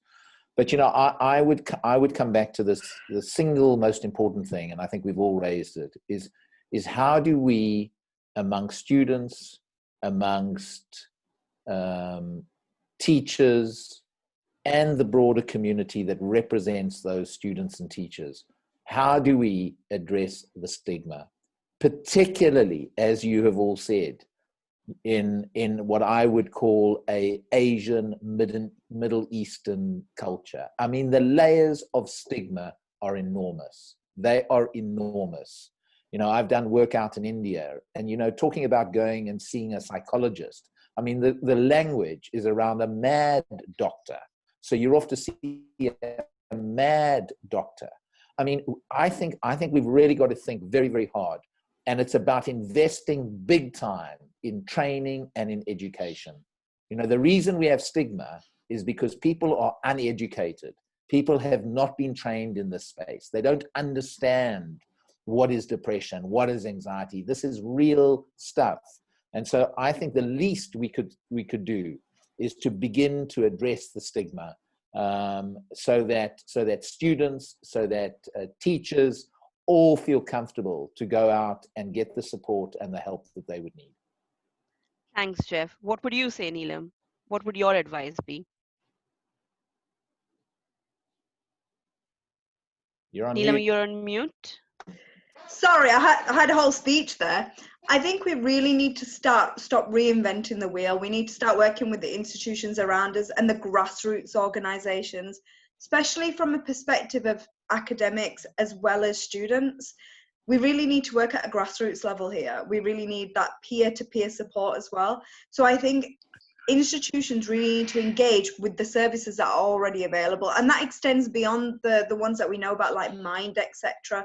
We have services, and we've spoken very honestly here today about how different barriers are perceived by different cultures. So there are organizations that work within those specific communities, and it says about us as institutions knowing who those organizations are, so we can refer and we can have those conversations, because we aren't the experts. If we can have those honest conversations, say, for example, if it's somebody with a chronic endometriosis, for example, and struggling with everything on top, then Sisters would be an ideal location. There's organizations for Punjabi male men called Taraqi, which are an amazing organization. Again, it's about finding which one suits them individually, but it's about having that open conversation first. Without that, we're not going to be able to get any further. All right, great. Thanks, Neelam. Humaira? I think I have one advice for students and also for staff, is that you have to be very realistic in your goals to meet the deadlines that you set for yourself. So I would say that go easy on yourself, and please seek the available mental health support. Great. Thank you, everyone. That's very useful advice. On this note, we will want to conclude this panel, and I'll hand over to Asad for some concluding remarks. Hi, thank you very much for everyone for your time, especially the panel members who took time from their very busy schedule. So in conclusion, what we have seen in various panels are, for example, let's first talk about the teaching method panel. So we have discussed that there are some of subjects that are more receptive to online methods. Student engagement is important, and preparing only online material is not enough, but you need to create a dialogue with the student via phone calls, WhatsApp, and things like this, and keep them as engaged as one would be in classroom. Another thing is students are paying a high fee, but they are only getting online engagement, which seems to be a bit unfair by a wide majority of people. The last thing that we discuss and saw this problem is lab work has been impacted quite a lot, but perhaps being able to run a smaller schedule for a student where they can still maintain social distancing and perhaps send experimental kits to the students at home. About the lab access, if you talk about our research panel that we were discussing earlier, this panel was lab access is very important, and at the moment there is no problem with the funding, as the researchers have not received any direction from the funders. But in future, however, opinion is a bit different. Some believe that the funding needs to complement with funding from companies as well. And if people are going for the government cause, we have seen that they are right now only able to fund 5% of the application, because right now everyone is applying for government funding. Another thing is learning new skills, and to step back and see what new skills could be learned. In this connection, colleagues are reading published papers that they were not able to learn for quite a lot of time because of their busy schedule. Learning, for example, new coding language, or learning something completely another new skill. To continue with the research is also beneficial to collaborate with colleagues outside your home country, to in the countries where social distancing and lockdown rules are relaxed. We also get great feedback from our mental health panel. A lot of factors that trigger this, such as teaching environment, as many students are not ready for online teaching. Another thing is uncertainty about the situation. Also about the employability, students are very worried about, not only students but the staff who are on the casual contracts and not permanent staff of the faculty. Some students have family responsibilities, so they need to juggle between the responsibility, which is also quite tiring sometimes, and can cause mental health problems. We discussed that how to overcome this problem, and a lot of solution has been pitched by the panels participant, and we think the first step is training and awareness of the society, then peer-to-peer support, and go for tools that are available to help such people.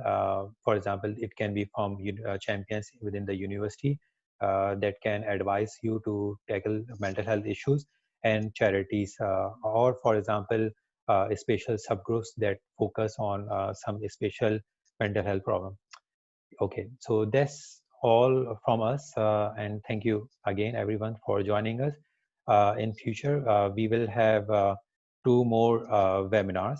The first one will be Women in Academics, highlighting key contribution. This will be on September 8 from 9:30 to 12 p.m. 9:30 a.m. to 12 p.m.